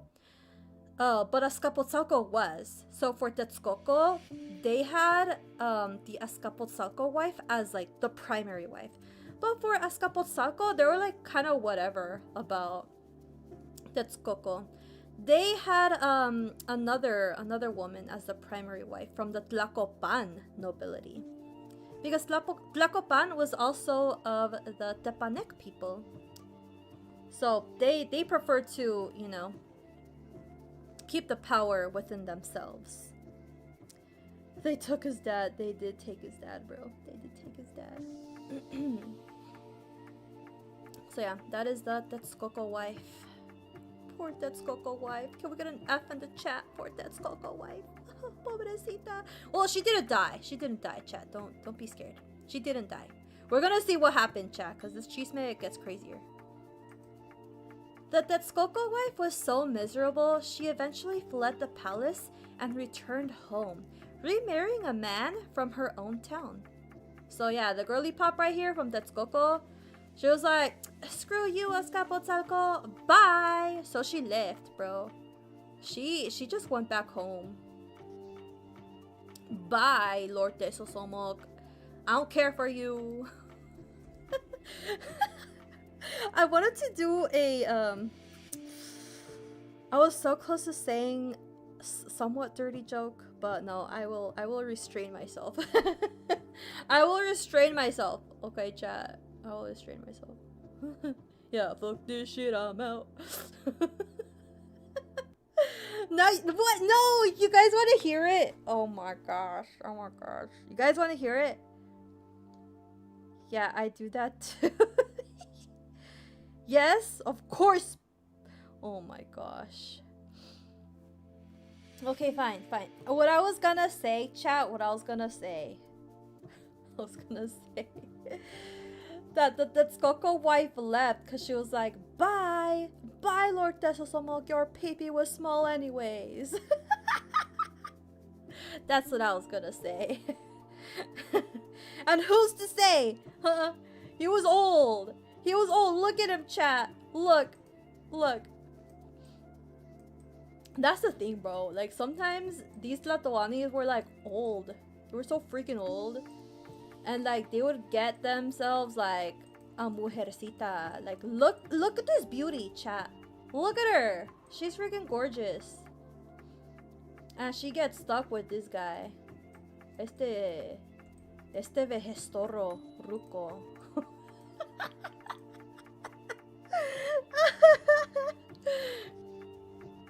So she was like, nah, bro. Yeah. Ya me voy. Small cactus, crusty ass.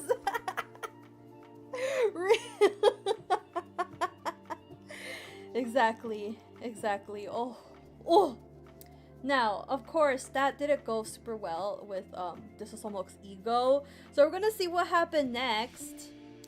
When Lord Desosomok found out, he was furious. See, now I can't stop imagining Desosomok being mad about getting insulted about small pee-pee. Anyways, he waged war against Tetsuko, giving no room for any sort of negotiation. Not Tetsuko. Desosomok was very much a tyrant after all. So it is said that Desosomok, like, bro, he freaking destroyed Tetsuko. He destroyed Tetsuko.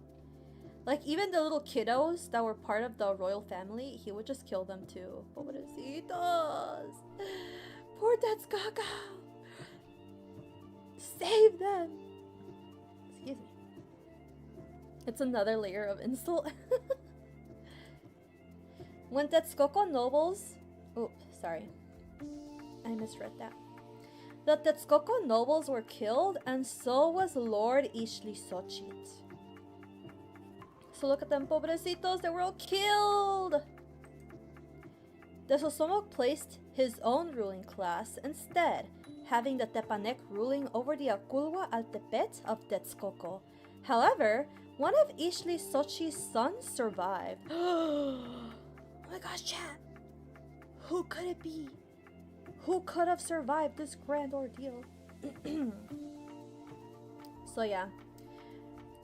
They got rid of the Akulwa nobility and they put the Tepanek nobility instead.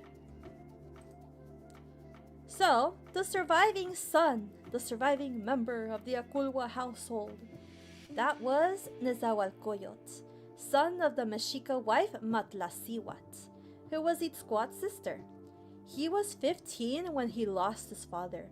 After that, he fled into exile and was raised in Tenochtitlan. Despite being so far away from home, he never forgot who he was as the rightful heir to Texcoco. So there we have it. Nezahualcoyotl is Itzcoatl's nephew! Because Matlasiwat, Nezahualcoyotl's mother, is Itzcoatl's sister! So that's pretty cool. It's very cool. We need a coyote emote for Nezahualcoyotl. We actually have an emote. We have an emote for Nezahualcoyotl on Twitch though. That's the thing. I need to get monetized on YouTube, chat. Would you guys help me get monetized on YouTube, please? Me ayudarían? Would you guys help me reach YouTube partner program, please? Make sure to watch my video, chat, to the very end. We're close though. We're close to YouTube partner.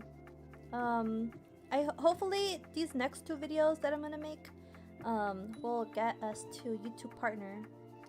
I'm going to try finish my Legos before the end of stream. Yay! Esa voz. Yeah, help me get a YouTube partner, chat. Okay. moving on. And now we're back to Lord Itzcoat, as he extends his hand to Nezahualcóyotl. Together, they would put an end to the golden age of Azcapotzalco. Look at that, chat. Look, Itzcoat taking out his hand. Nezahualcóyotl reaching towards him. Oh my goodness. Chat, this is so amazing. Chat, let me tell you something funny. Let me tell you guys a funny story. When I first read this story, it was in the book titled Fifth Son by Camilla Townsend. And I was like, damn, that was a good story. That was a really good story. And I remember Itzcoat in particular was the one that stood out to me. I was like, oh, Itzcoat is so cool. And then I would like look up pictures of Itzcoat. And I remember I saw, hold on. I remember I saw these two statues and I was like, wow, they're both so handsome. Like, I kind of want to ship them together. I wanted to ship Itzcoat and Nezahualcóyotl because I'm like, that's kind of hot. Like, we got Aztec Yaoi. And the fact that they made an alliance, like, oh my goodness, that is so hot. But then, chat, at that time, I had forgotten that Nezahualcóyotl was Itzcoat's nephew. I totally forgot, and I was ready to ship them.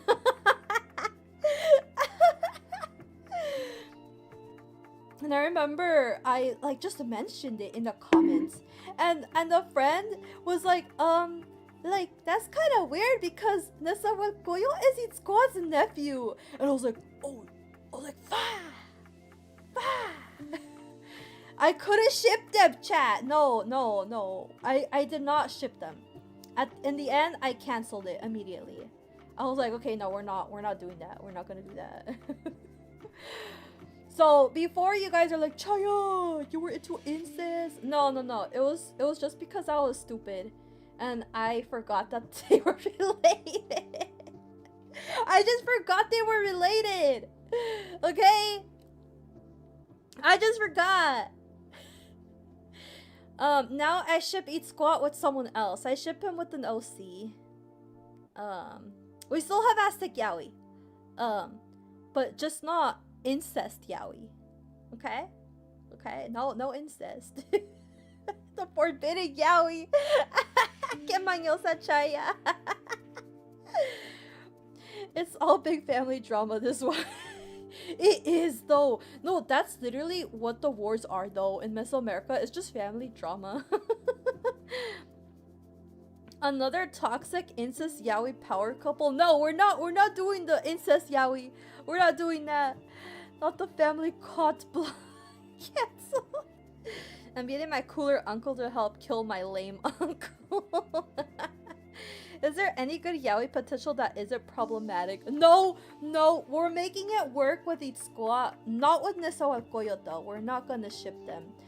In fact, I like their dynamic more now because I have Nezahualcóyotl, at least in my version, kind of being like a sassy lost child, while Itzcoat is like the one that's like, bro, you need to calm down. You need to calm down, my nephew. My nephew, I want to help you. And then Nezahualcóyotl is like, I hate you!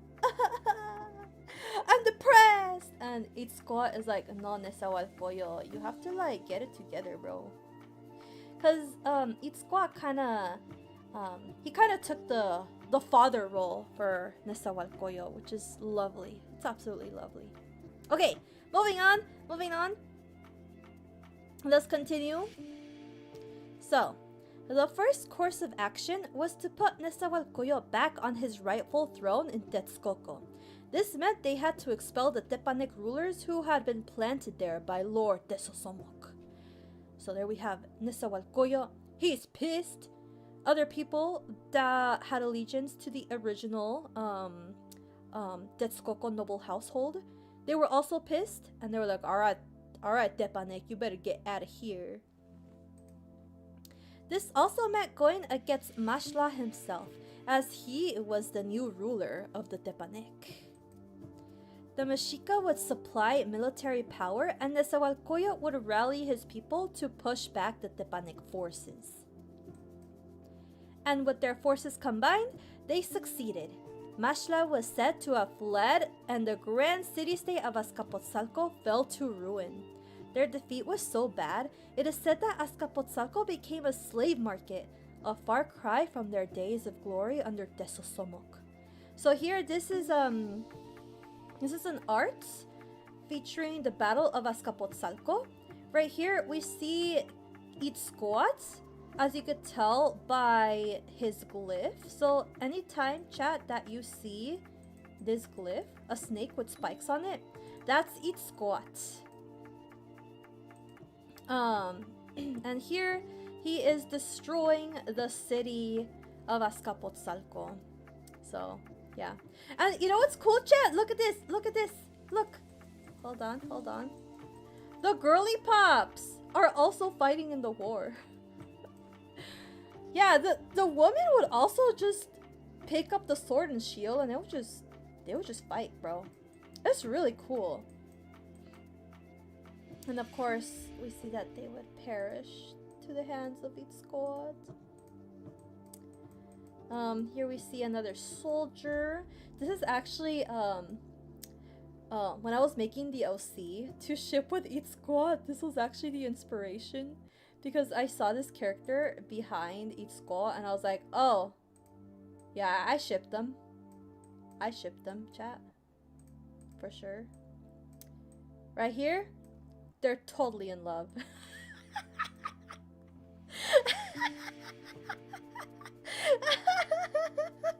Yuri versus Yowie. The most quoted clip. I put an actual little obsidian snake on my 8 squat head just for fun. I love that! Yeah! Girl boss, let's go! Very Mulan of him. We love women who could kick ass. For real! He smacked them when he saw they were covered in strawberry jelly. Yeah, he wanted strawberry jelly too. He was hungry. Bro, it's so funny. You know how, like, Fujoshis, they'll commonly look at one single interaction between two men and be like, oh yeah, they're totally in love. That's me, but with, like, the codices. I see two men standing next to each other in historical codices, and I'm like, oh yeah, they're in love. Yeah, I ship it 100%. Ow! ¿Por qué me bonkean? Why do you bonk me? That's super valid though. Chaya, they make such a cute couple. Historians, they sure are standing next to each.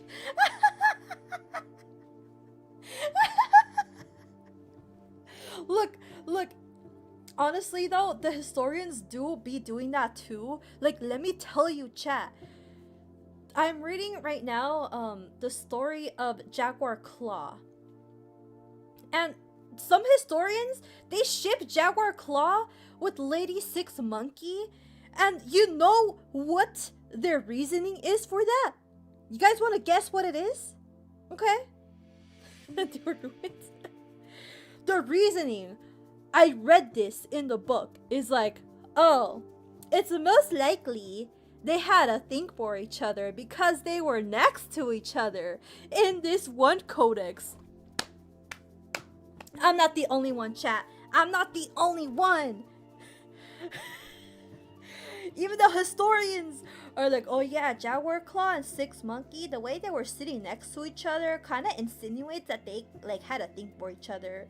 So before y'all come at me like, Chaya, why are you like shipping these characters? Like all they're doing is standing next to each other. That is a perfectly valid grounds for Aztec Yaoi.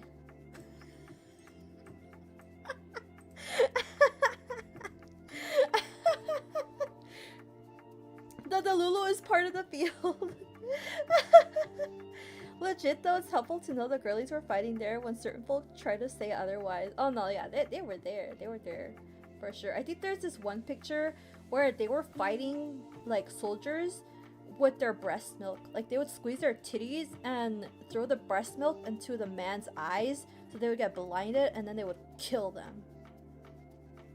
So yeah, the girlies were pretty badass. Xochipilli is god of yaoi, but they don't want you to know that. Legit, this reminds me of when I babysat my neighbor's rabbit, male, and he kept chasing around my cat, also male, and humping. Gay! The girls were slaying. Killer breast milk? Yeah. Yeah, I'll try to find the picture. It's literally, I think it might even be in this book that I got it from, the Diego Duran Historia. Yeah, they would just squeeze their titties and they would fight soldiers with their breast milk. It was crazy. They were so badass. Okay.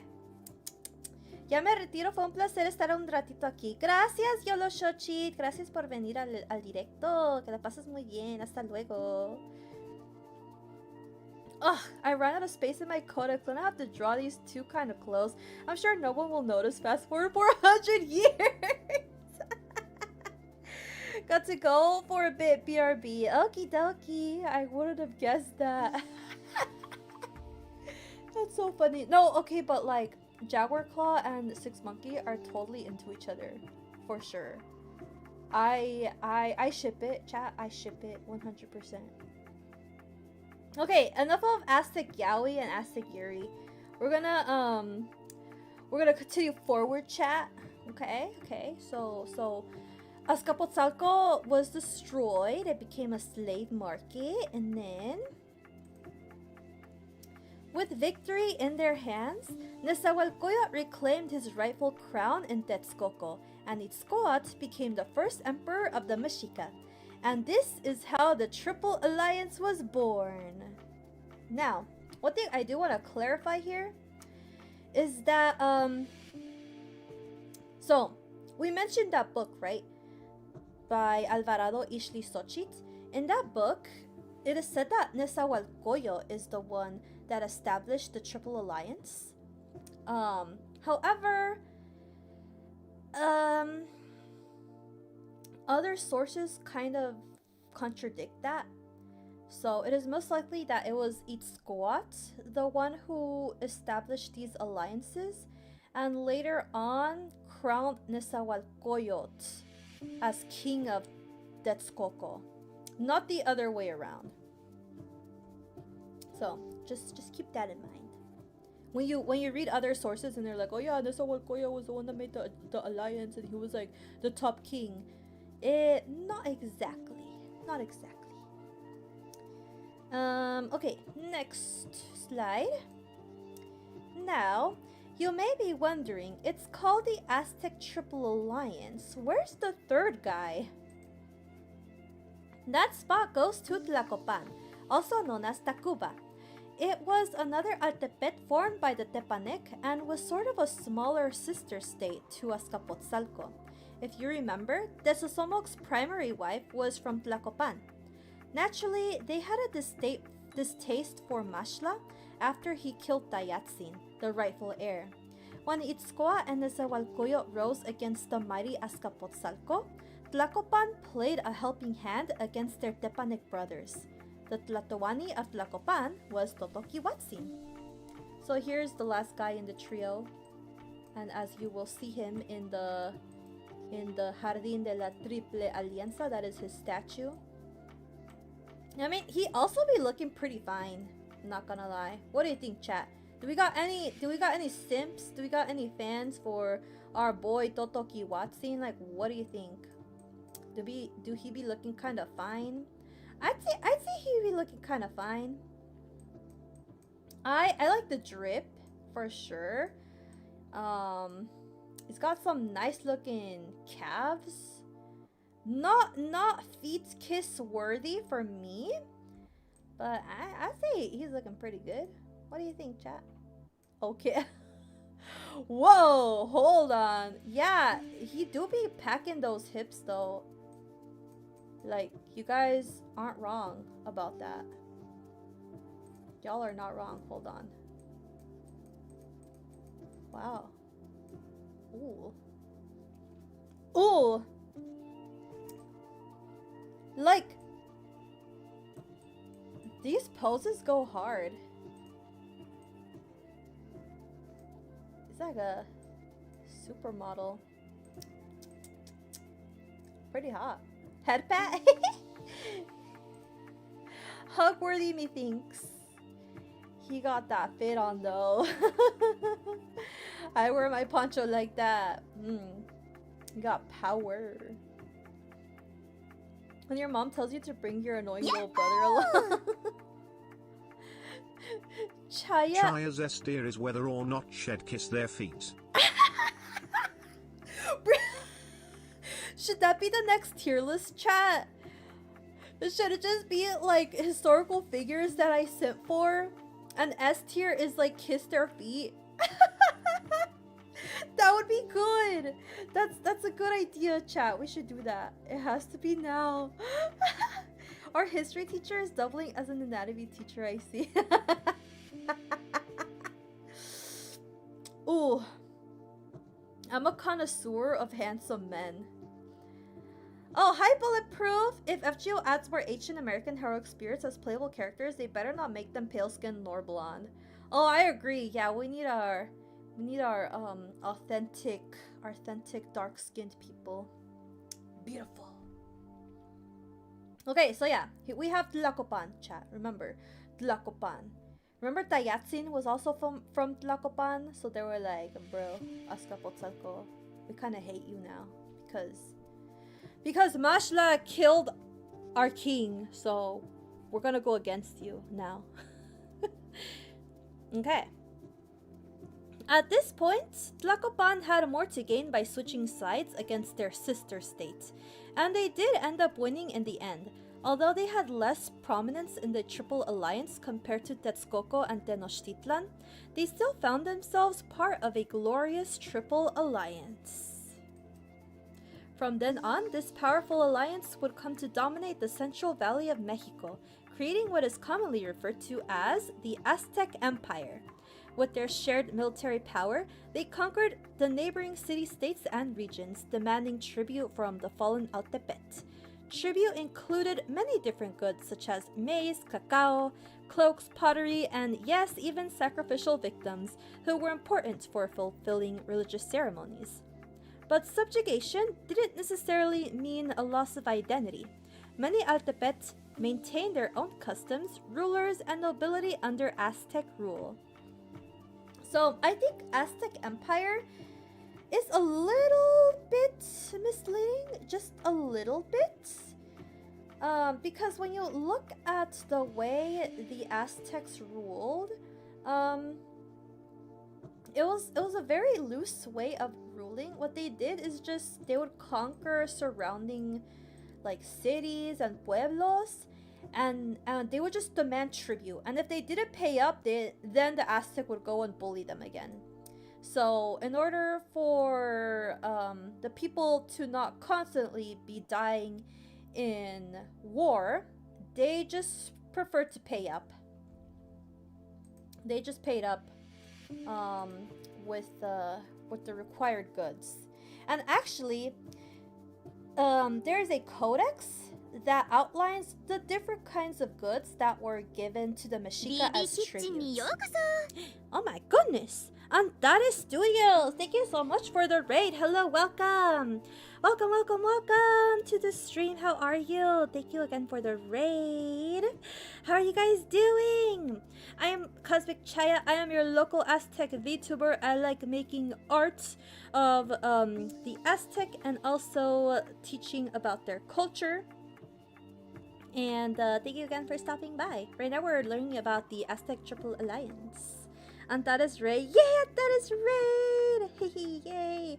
And thank you, Percy, for giving Antares a shout out. I appreciate it. And raiders, I know streaming can be pretty tiring, so if you need to raid and run and catch some dinner and rest up, feel free to do so. And once again, I appreciate you stopping by the stream. And raiders, if you want to stick around, I'll make sure to take good care of you. So yeah, let me tell you about my Aztec Yaoi fic. I'm just kidding. I'm just kidding. Speaking of cacao, I want to try spiced hot chocolate one of these days. Me too. I actually tried it not too long ago. It's very delicious. Tezcatlipoca needs his red juicy juice. Ah, yeah, me too. Can I have some too, chat? I want some red juicy juice. Then again, historians have a habit of calling random non-European states empires. Raid YouTube too. LOL. Let me follow you on Twitch. Yeah, is there even a thing on YouTube for raids? I don't know. I don't know, man. Ah, no me bonques. ¿Por qué me bonquean? Why do you bonk me? Okie dokie. But yeah, the Aztec, they had a loose way of ruling, which you will see in the next slide. This system would eventually contribute to the Aztecs' downfall, as every Altepet switched sides in order to reap the most benefit. The Aztec Empire was simply not a unified identity. One of the biggest misconceptions about the Aztec, and about the Mexica specifically, is that they were hated by other tribes, and that people were also happy to ally with them. So, oh crap, I need to redo that, chat. Wait, tell us about the fig. Oh wait, let me just finish the lesson. We're almost done, and then I'll tell you guys about my Aztec Hingawi fig. Okay. Let me do that again. Okay.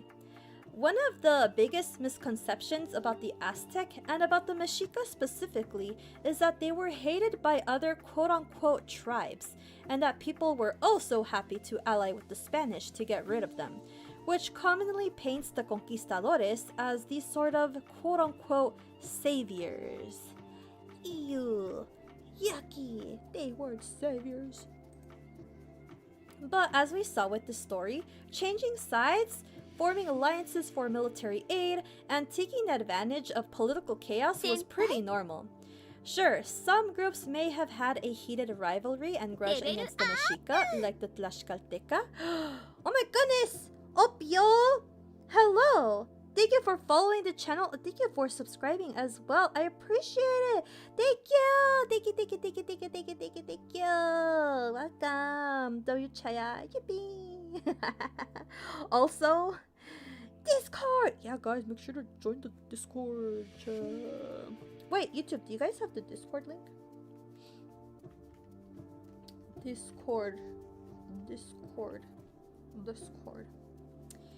Heated rivalry? Yeah, the Mexica, they had a rivalry with the Tlaxcalteca. But for the most part, it wasn't really like all the other people, all the other city-states and groups. It wasn't about like hatred or grudges. They were just like, ooh, hey, we want to not be subject to the Mexica, so we're gonna help you guys beat them up, and then we want you guys to give us land and more tribute rights as a reward for helping you guys. That's just how the politics worked. Okay, I'm going to repeat this one more time before we move on to the next slide. So, but as we saw with this story, changing sides, forming alliances for military aid, and taking advantage of political chaos was pretty normal. Sure, some groups may have had a heated rivalry and grudge against the Mexica, like the Tlaxcalteca, but at the end of the day, Cortez's native allies wanted a piece of that pie that the Aztec had been holding onto for almost 100 years. And at the end of the day, the last one laughing is Tezcatlipoca himself, the Lord of Chaos and Change. He saw the end of the Aztec, the end of the Spanish Empire, and will see the end of rulers and powers as history continues to be written. And with that, my friends, we have reached the end. Yippee! You guys made it! Give your guys a pat on the back. If you have been here since the beginning, congratulations! You have survived my chaotic lesson. You guys have survived my chaotic history lesson. Did you guys enjoy it? Oh, thank you for the applause. Thank you so much. Yeah, what's up? No problem. I'm Beard Guy from YouTube, LOL. Love from Puerto Rico. Thank you. Give him hell, Chaya. No, I mean, look at this guy. Oh my gosh, it's a backflip guy. Yeah, backflip guy. Yeah. Look at him. Yeah, if you guys see that emoji of the spinning guy, we got him from this. We got it from this picture because we were like, bro, he looks so funny. Like, why he backflipping like that? Hey, yo, it's backflip guy. Great stream, GG Quid. Thank you. Thank you so much. Thank you, Chaya. No, thank you guys. Don't know bad. Oh, yeah. When's the next stream? The next stream is on Friday. We're gonna learn about Jaguar Claw. Oh, Jaguar Claw. Jaguar Claw is so handsome, chat. You know what's crazy? Because I think I have another hyperfixation. Like I'm like pretty obsessed, chat. Like, we got Jaguar Claw and his girly 6 monkey. Oh. Ugh! Chat, I'm obsessed. We'll talk about them on Friday though. They are not Aztec, they are Mystic. Or New Savi. The one people worshipping with Lady Six Monkey. Yeah, we're gonna learn about him! Yeah, we're gonna learn about Six Jaguar. I mean, not Six Jaguar. We're gonna learn about Jaguar Claw. What time on Friday? We're going to begin at 6 p.m. Pacific time. It's actually already scheduled on YouTube, so if you go to my live tab, you should see it. You should see it there scheduled. And you can click the little notification bell. So when it goes live, you'll be the first to know about it. I got a 6 monkey design too. Awesome! Lindo dibujo. Gracias. Yeah, let's look at Eat Squat here. So this is my design of Eat Squat. This is him manifesting his Aztec empire with the tunas. Because did you guys know Tenochtitlan means wait, crap, what does it mean? It means like the place of the pear cactus. Tenochtitlan meaning. Actually, I think it means oh yeah, it does. The place of the prickly pear cactus. Yeah. So Tenochtitlan means the place of the prickly pear cactus. In other words, the nopal.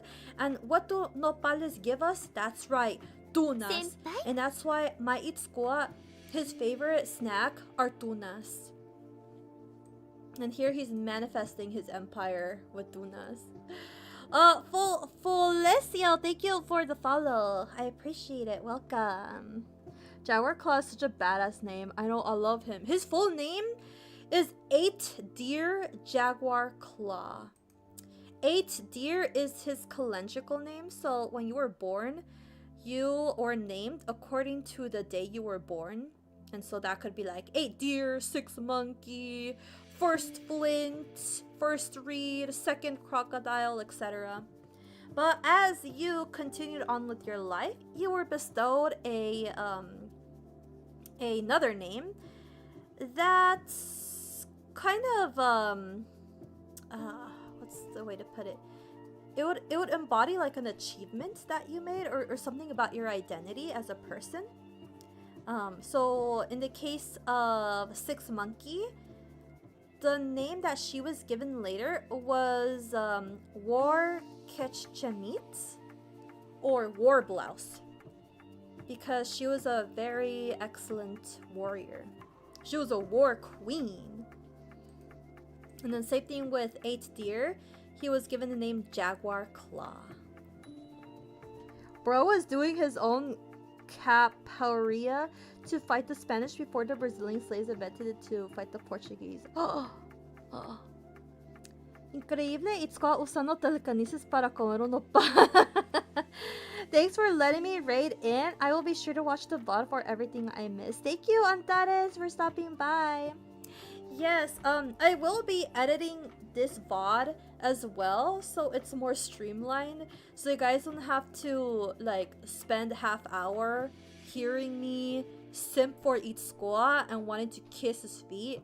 So if you guys don't want to like, you know, deal with that and just study for a lesson, Then I got you. I will edit this VOD so you guys can watch it later. What a ride. What drama. Right? It's so good. I love this history. Man, Jaguar Claw's history is just as crazy. On Friday, I will focus a bit more on his identity, like his achievements, and then we'll do another stream with the whole story, cuz the whole story is long and it's crazy. I'm going to miss the simping.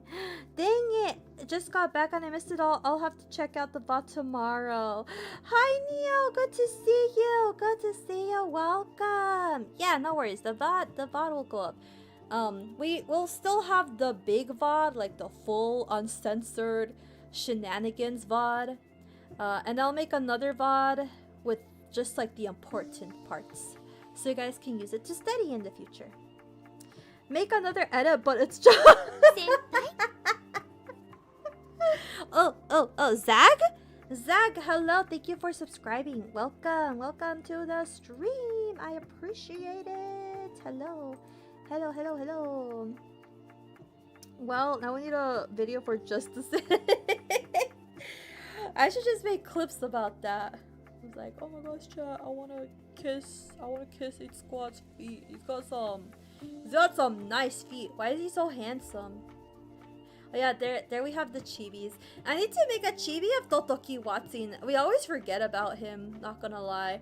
Whenever you're reading about the Triple Alliance, it's like, oh yeah, Itsukoa and Isawakoyo. And then Tlacopan, like, they're just kind of in the background. I love this meme so much. It's like Tenochtitlan and Texcoco are so buddy, and then there's like Tlacopan in the corner. Like, okay. Yeah, I think like, so Tlacopan, Tenochtitlan, and Texcoco, they would team up to conquer other pueblos. But when they would receive the tribute, Tenochtitlan got the most of the tribute, and then Texcoco would still get a good amount. So it was like let's see, how was it? It was almost like a 50% to Tenochtitlan, 40% to Texcoco, and then 10% for Tlacopan.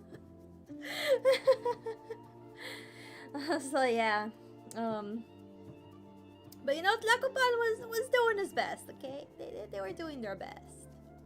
Dude, another story we should talk about in the future with the Triple Alliance is that, like, bro, there is drama. You know how Azcapotzalco and Tlacopan, they had drama between each other even though they were both Tepanec? They were still kind of like beefing with each other. Well, the same thing happens with Tenochtitlan and Tlatelolco. They're both freaking Mexica, but they split apart to make two different cities. Tlatelolco is crazy too. Like, we should look at that story as well. Is this Aztec's 3 Kingdom? The Aztec Triple Alliance is Texcoco, Tenochtitlan, and Tlacopan. But even within themselves, there was some beef because, like, as I mentioned, Tlacopan and Azcapotzalco, like, they had beef. So Tlacopan just destroyed Azcapotzalco when the opportunity arose. And the safety with Tlatelolco, I think the fallout with Tenochtitlan happens later after the Triple Alliance, because before the Triple Alliance, they were kind of like, they were more united because they were so small. It's like they had to be united. The Aztec tri-state area. Wait, see, the Boche would be disappointed. Oh yeah. Yeah, it's an interesting story. We'll get to it. I heard it was like 252515. That makes better sense. Yes, that makes better sense. I knew I had the number in my head, but the 50-50-10% was the first that came to mind. 252515.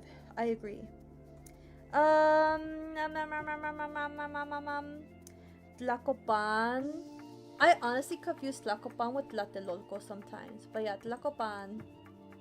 Tlacopan is part of the Triple Alliance, as you can see. For real. But yeah, chat. Wait, let's go back to the chatting. And it's time for the quiz. Are you guys ready for the quiz? ¿Están listos para el examen? Are you guys ready for the quiz?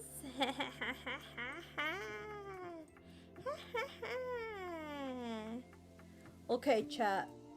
We're gonna begin the quiz. No estudié. No, pues ¿por qué no estudiaste, güey? ¿Por qué no pusiste atención, pues? Okay, first question. Did Tlacopan betray the other two? Tlacopan, quote-unquote, betrayed Azcapotzalco. I wouldn't call it much of a betrayal because Azcapotzalco betrayed Tlacopan first. So they were just beefing. They were just angry at each other. But then Tlacopan later... Yeah, Tlacopan is just there. Tlatelolco, on the other hand, no, they have a fallout with Tenochtitlan. But once again, we'll talk about that in another stream. Okay, I just arrived here. I'm cooked on the quiz. What do I get? What do we get if we pass? Oh, a besito. You guys get a besito. Am I being graded? Noted. Okay, so what does the word Altepet mean? What does the word Altepet mean? We mentioned that a lot during the stream. Altepet. What does it mean? You guys have any guesses? Do we have anyone? That paid attention? This was talked about in the beginning of the stream. A city-state? Oh, that is a very good answer, Rato. Very good. Very good answer. It does technically mean city-state, but in Nahuatl, it means something else. Oh, mountain? Okay, mountain. Water mountain? Ayo? Altepet, water mountain? Oh, thank you for the hydrate. Thank you for the hydrate, Juju. Water mountain? Water fountain? Okay, the correct answer is Water Mountain. That's right, Water Mountain. At means water. Tepet means mountain. Oh wait, actually, let me confirm that. Water in Nahuatl. Yes, At. So At means water. Tepec means mountain. Good job, guys. Staying close for real. Alrighty. Next up. What was the dominant power before the Mexica? Which Altepet was the dominant power before the Mexica? So we know after the Mexica win and form the Triple Alliance, they are the most powerful. Who had the title before? Any guesses? We actually named this city-state a lot. 10 points to Gryffindor. Hey, yo, okay, Azcapotzalco. Oh, good. Good job. So we got it. Let's see. Sam got the first point. Then we got Rato has the second point. Okay. Good job. Yes, it is Azcapotzalco. Hooray! Okie dokie. Let us proceed forward. Who was the second king of Tenochtitlan? Who was the second king of Tenochtitlan? Who could it be? Who could it be? Who was the second king of Tenochtitlan? I can tell you who the first king is. The first king is Akamapichli. I can tell you who the third king is. Well, actually, no, that'll give you guys a hint. Was he the really old guy? Hips guy? Not quite, not quite. Okay, okay. Atoto? No, no, no. Not exactly. Nope, nope, nope. Tesosomok? Not quite. Nope, not Hips guy. Who was the second king of Tenochtitlan? Any guesses? Any guesses? Oh no, I confused the first and second. Huitziliwi. Huitziliwi! Yes, you got it, Rex. You got it. Yeah, it was Huitziliwi. He was the second king of Tenochtitlan. Good job. Hooray. Moctezuma Huitzil something. Chimalpopoca. Okie dokie. Okie dokie. Now here is another question.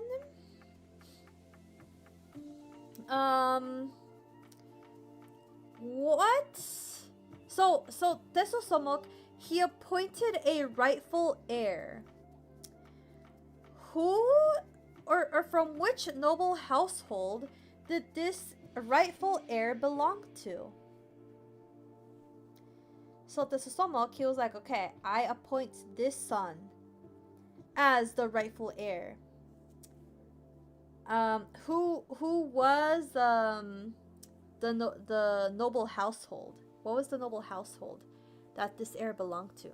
This one's a little hard, but I did remind you guys a few times. Huitzisamte Moctezuma Huitziliwi no lo recordaba. This was a hard one. And I'll give you another hint. The name of this heir was Tayatzin. This was Tayatzin. Remember Tayatzin? He was supposed to be the rightful heir.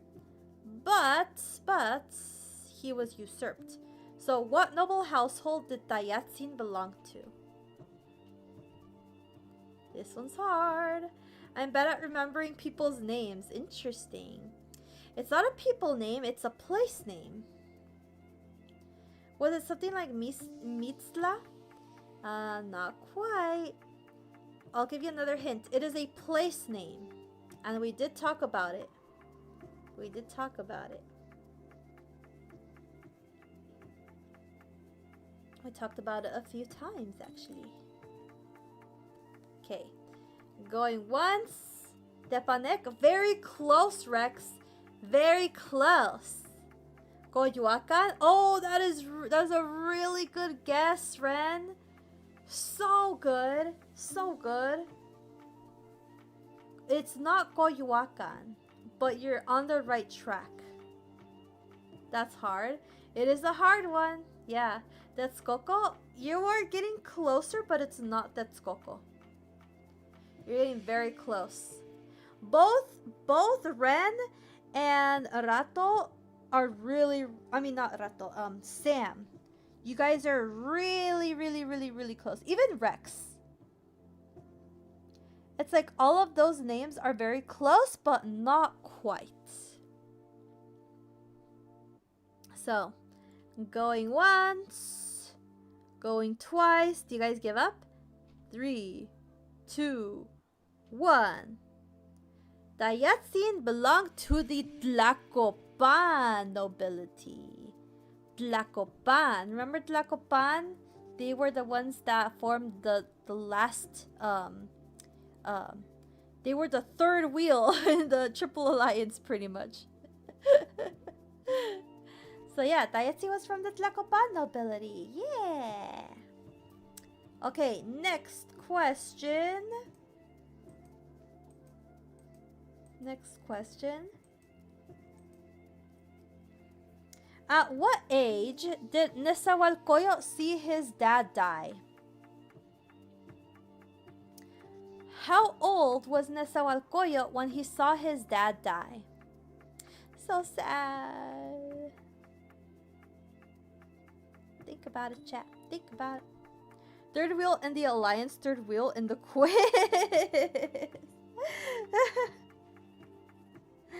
Alright, chat. How old was Nezahualcóyotl? How old was he when he saw his father die? Pobrecito Nessa. Pobrecito. 15? Yeah, 15! Yeah! Congrats! Congrats, Cecilia! Yay! Yes! Nezahualcóyotl was 15 years old when he witnessed the murder of his father. So sad. Pobrecito. Poor thing. I just remembered he was young teen. Yeah, he was 15 years old. Pobrecito. Okay. Next question.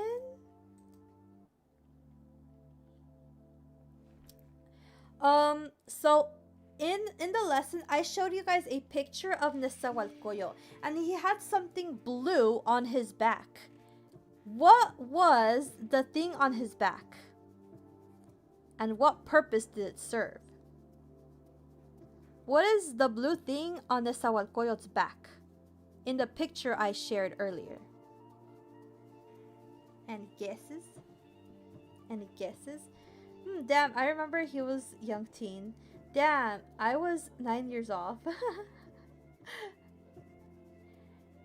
He would have been in middle school listening to Linkin Park. I know, right?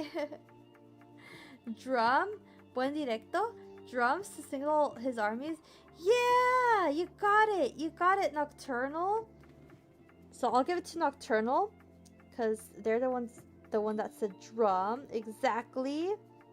The war drum, jump for war, to command his soldiers. So good! Yes! Good job! War drum, to coordinate and command.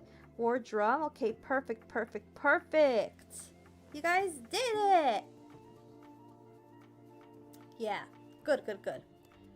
Okay, now we got...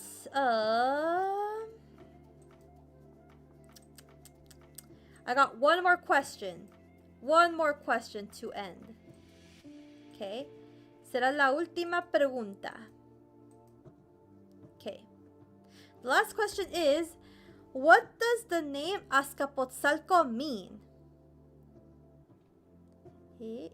Is this graded? Hell yeah.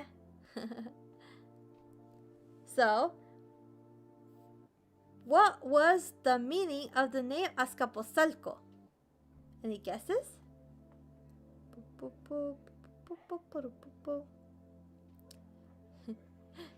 Nos vemos en el próximo. Okay, Rain. Okay. Anthill! Oh my gosh, you got it, Rato! Congratulations! You did it! Yes, it is indeed the anthill! Congratulations! Hooray!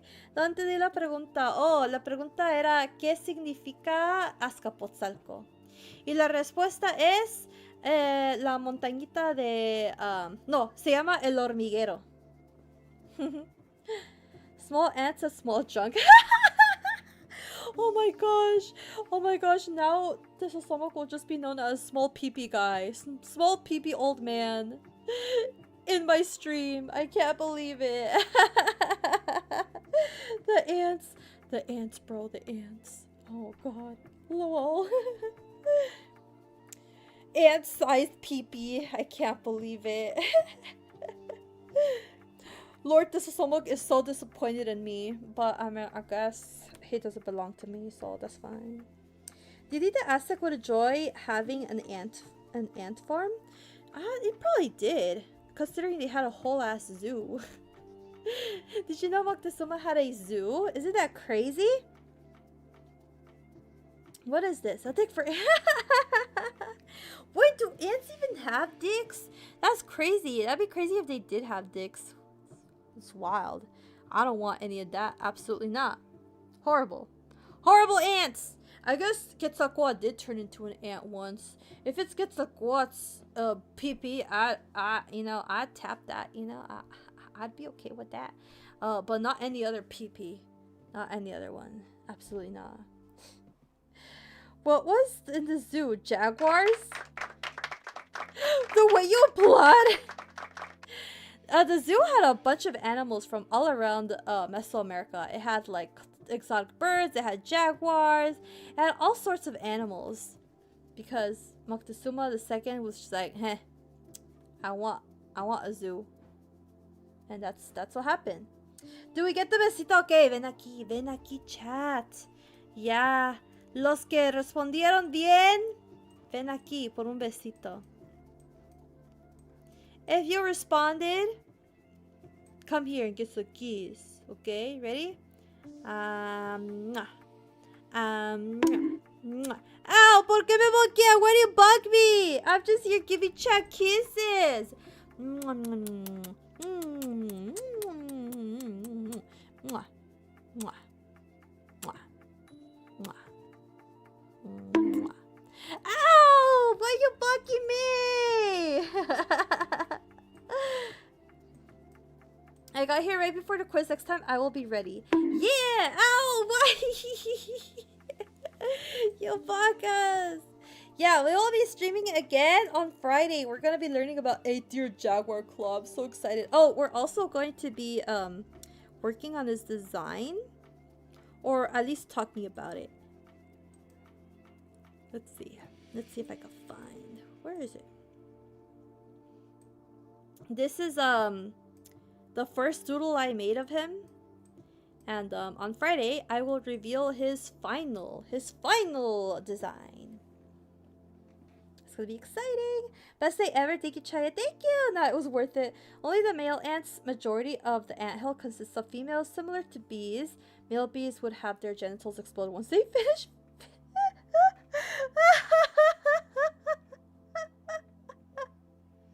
Look, at least he goes out with a blast, right? At least he goes out with dignity. Oh, I put some pics of a couple artifacts at my place in Discord. Thank you, Big Enemy Titty Fan. Thank you for sharing. I love that. I'll make sure to check them out. Thank you. But yeah, chat, don't miss Friday's stream. I'm really excited for that stream. Also, do keep in mind, I announced this earlier in the month, but I will be going on a kinda streaming hiatus for the month of June. But hold on, before you guys freak out, I will be doing one special stream, one lesson stream, during June. I will be making a lesson stream during June. I'll have you guys vote on what topic you want. We have Aztec calendars, Teotihuacan, and the Mexica royal family. So those are the three I am considering for the month of June. You guys get to vote and see what you want to see first. So I will be doing a stream in June. I will also be doing a collab. I will announce that collab soon. So yeah, but as for my regular scheduled streams, I usually do Mondays and Fridays each week. I won't be able to do them because I have 4 business trips in June. And they just eat up the weekends. So I'm like, I need to make sure I don't burn out completely, because it was just gonna be very hard to schedule them. But yeah.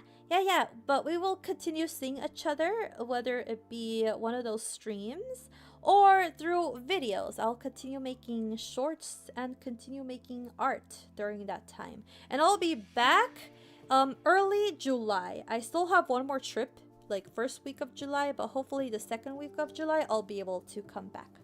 I'll let you guys know, and I'll also let you guys vote on the next game to play. I'm thinking of Pokemon or Mario 1000-Year Door. That's another one I've been wanting to play. Or another ending in Nier Automata. Oh, Jesus. Let me know if you need help resource gathering beforehand, especially if you want to do lessons more regularly. Thank you, Percy. I appreciate it. Thank you. You're always so helpful. Yes, I'll definitely let you know. I actually already have sources ready for Teotihuacan video. And then Aztec calendars, I have also studied them a lot, so I could just whip that up pretty well as well. Sorry to hear that. Find time to put your feet up and your hair down. Thank you. I know it's gonna be so busy. Oh, Sciencey, thank you so much for the follow, for subscribing to the channel. I appreciate it. Yeah. Yeah, I definitely want to keep the lesson streams as a monthly thing at least. I'll try to do more if time allows. But there are some topics, like the last topic we did took like so long to prepare because there was a lot of history to get through. But some other topics are a bit easier to do. I finished my Lego set. Yay! This was really fun, not gonna lie. I'm glad you guys enjoyed it. Congrats, Shilshik. Thank you. I don't think we mind waiting if it means you are taking care of yourself. Thank you. I appreciate it, guys. I appreciate it. Also, for YouTube people, I'm still learning how to use YouTube, but would you guys like to see art on YouTube, like in the community post? Because yesterday I put one up because I was like, oh man, like I totally misscheduled the stream. And the people seem to have liked it, so I'm happy to put more art on there. I don't know how many of you guys have Twitter or Instagram. Yeah, take all the time you need. Thank you! Very happy to have caught the stream. Good lessons are worth it for the besito. Yeah, please. Yes, please. Oh my gosh! I'm glad you guys looking forward to the art. Dude, I'm always posting art. Let me show you the art I recently posted. This one blew up on Instagram and I'm like, why? Why did this blow up on Instagram? I made this in like an hour before I had to go out. And I was like rushing it because I was like, oh dude, I have to start driving because I'm gonna get to my destination late. So I just like made this really quickly and people really liked it, so I'm like, okay. But this is 8th year and 6 Monkey as childhood friends. Look at them. And of course 8th year, he has a huge crush on 6 Monkey, bro. He loves her. And then 6 Monkey, she also really likes him. But the tragedy of this is that 6 Monkey, she knows that she is destined to marry another man.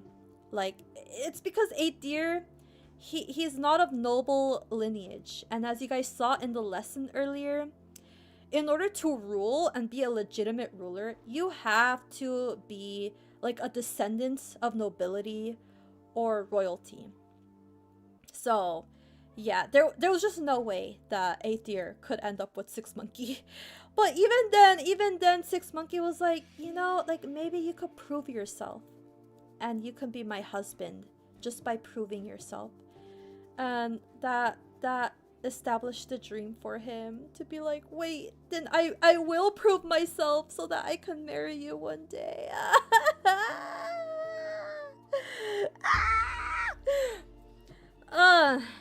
But chat, they're doomed.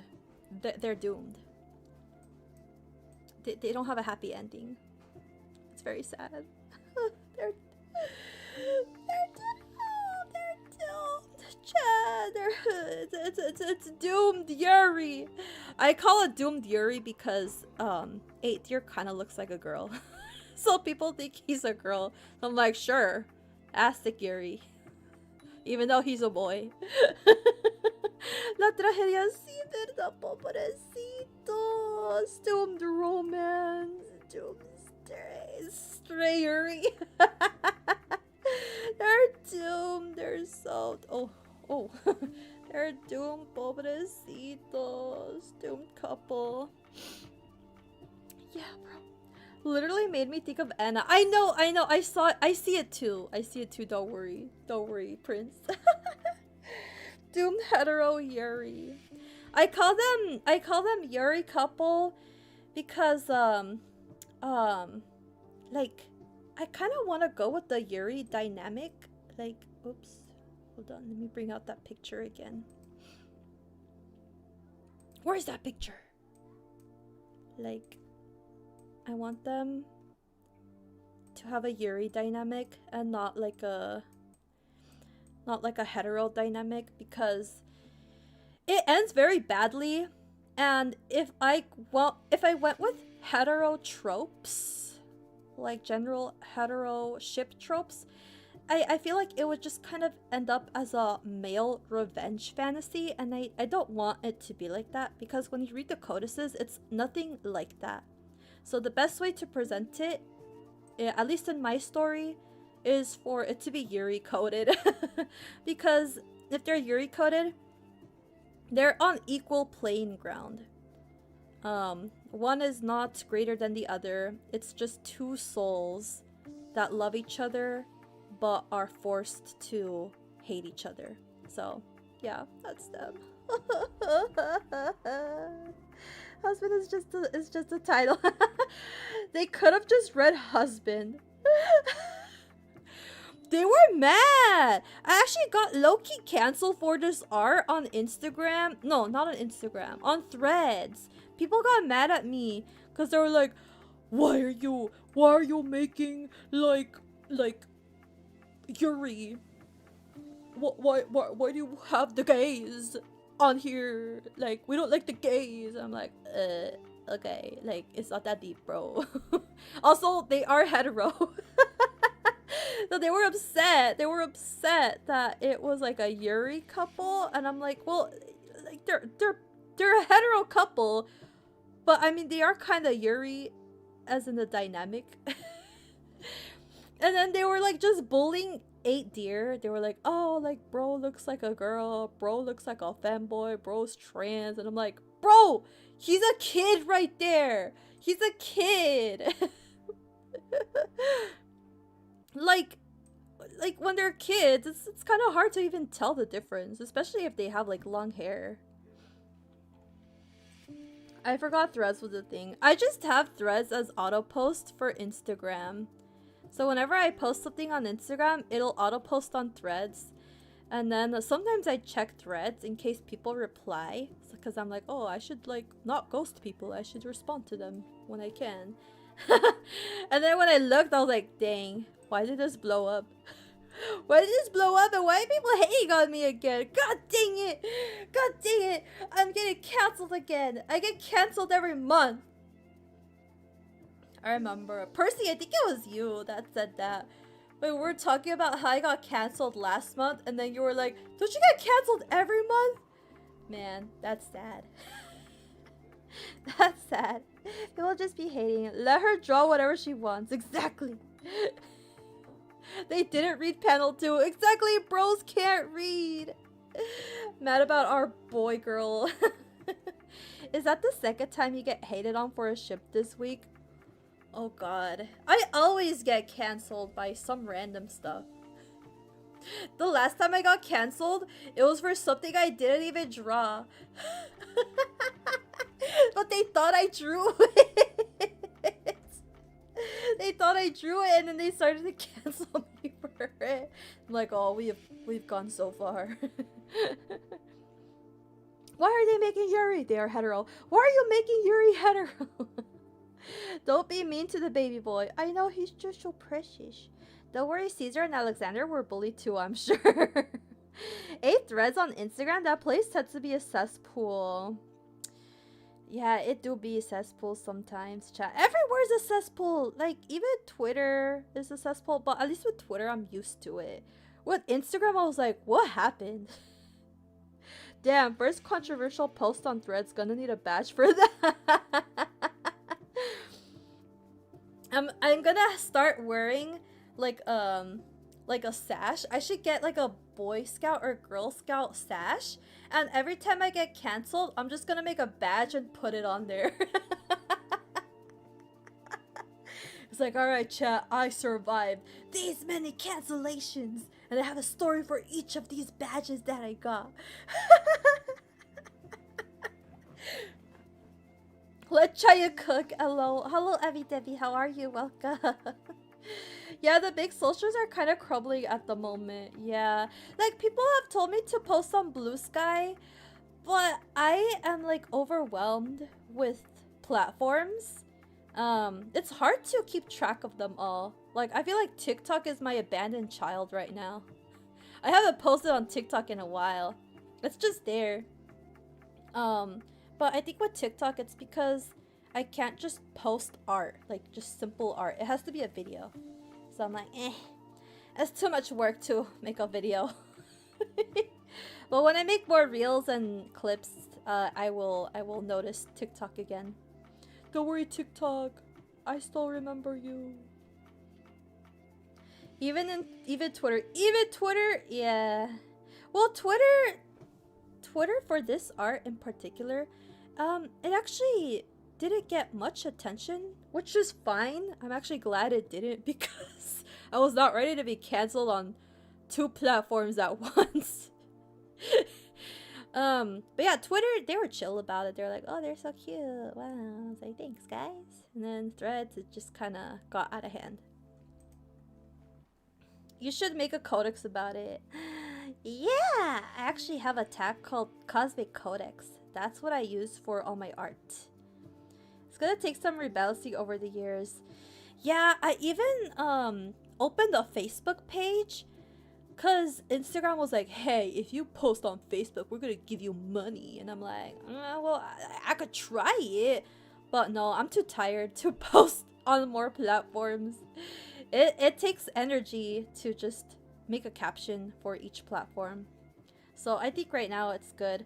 I'm gonna give YouTube some more attention. I feel like before YouTube chat, I would just kind of abandon you guys. But now I will give you guys more attention because I'm so grateful you guys have stopped by the stream and you guys have enjoyed my videos. So I'm very happy about that. Thank you. Besitos, besitos.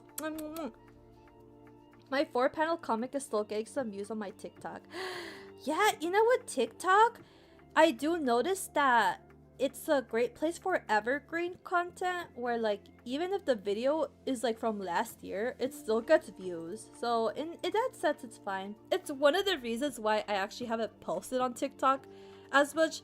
It's because even when I go on there, I still have like more followers and comments. So I'm like, okay, I guess you're doing okay, TikTok. I'm learning how to use social media as artists. Yeah, there's so many. Yeah, as an artist, let's see. I have had the most success on Instagram and Twitter. I started on Twitter. My advice for any artist that wants to establish themselves in the social media sphere, my main advice is to make friends. But be genuine. Be genuine. Don't ask anything for return. Just go on social media, post your OCs, get on trends, and also make friends. So if you see artists that are doing similar stuff that you want to do in the future, just like comment on their stuff, be kind, support them. All the while you're making your own stuff too. So it's a mix of that. You post, make your content, make your drawings, interact with people, and then little by little you will start to get noticed by the people you comment on. And they'll be like, oh, like I see this person all the time. What is their deal? And then they'll go to your profile and they'll be like, oh my gosh, they also make art. And then they'll follow you back. And then that's how you make friends. So that's my advice. That's my advice. Just interact with people and be genuine because people can tell when you are clout chasing. They can tell. So just be genuine. Don't ask anything for in return. Just be kind. Be kind and supportive to friends. And a lot of times they will pay it back. And if they don't, that is still okay. That is still fine. Let's see here. Blue Sky has also started to get affected with cesspool. No, Blue Sky, we had hope for you. Yuri is too cute for me to hate, right? I love Yuri, even though my Yuri is hetero.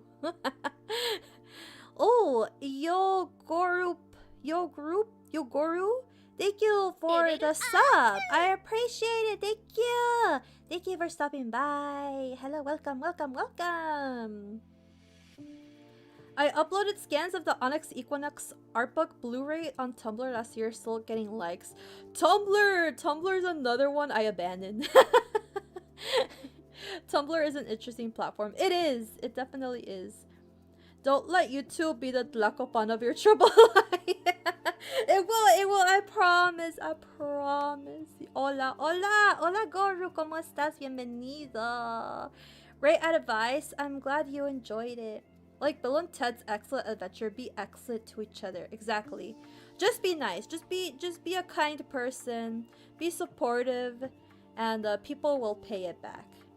They don't have to. Keep in mind though, they don't have to, but most of the time they will. Yeah, networking, but like not in a cold business way.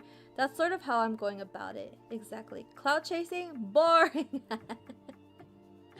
That's actually one of the reasons it's hard for me to connect with VTubers, because with VTubing, it's like at the end of the day, like a lot of them, they're really trying to make it work as a business, and that is perfectly fine. That is totally valid, perfectly fine. But for me, I struggle because I'm like, man, what if they think I'm cloud chasing? What if they think I'm just trying to like get something out of them? When I know I'm not. But I'm always scared that they'll see me that way. But I'm trying to work on that. I'm trying to befriend more VTubers, because right now I feel like I'm just kind of lonely. I'm lonely, chat.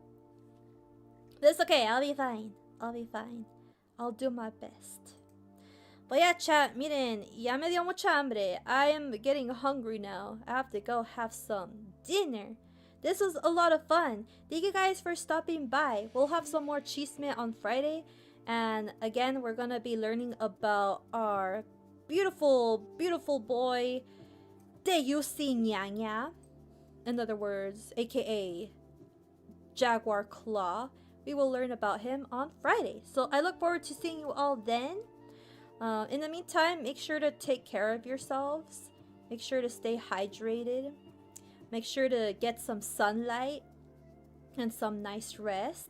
And I'll see you guys back here very soon. To be very many VTubers come off as very genuine. That's good. I definitely see it too. I'm just paranoid.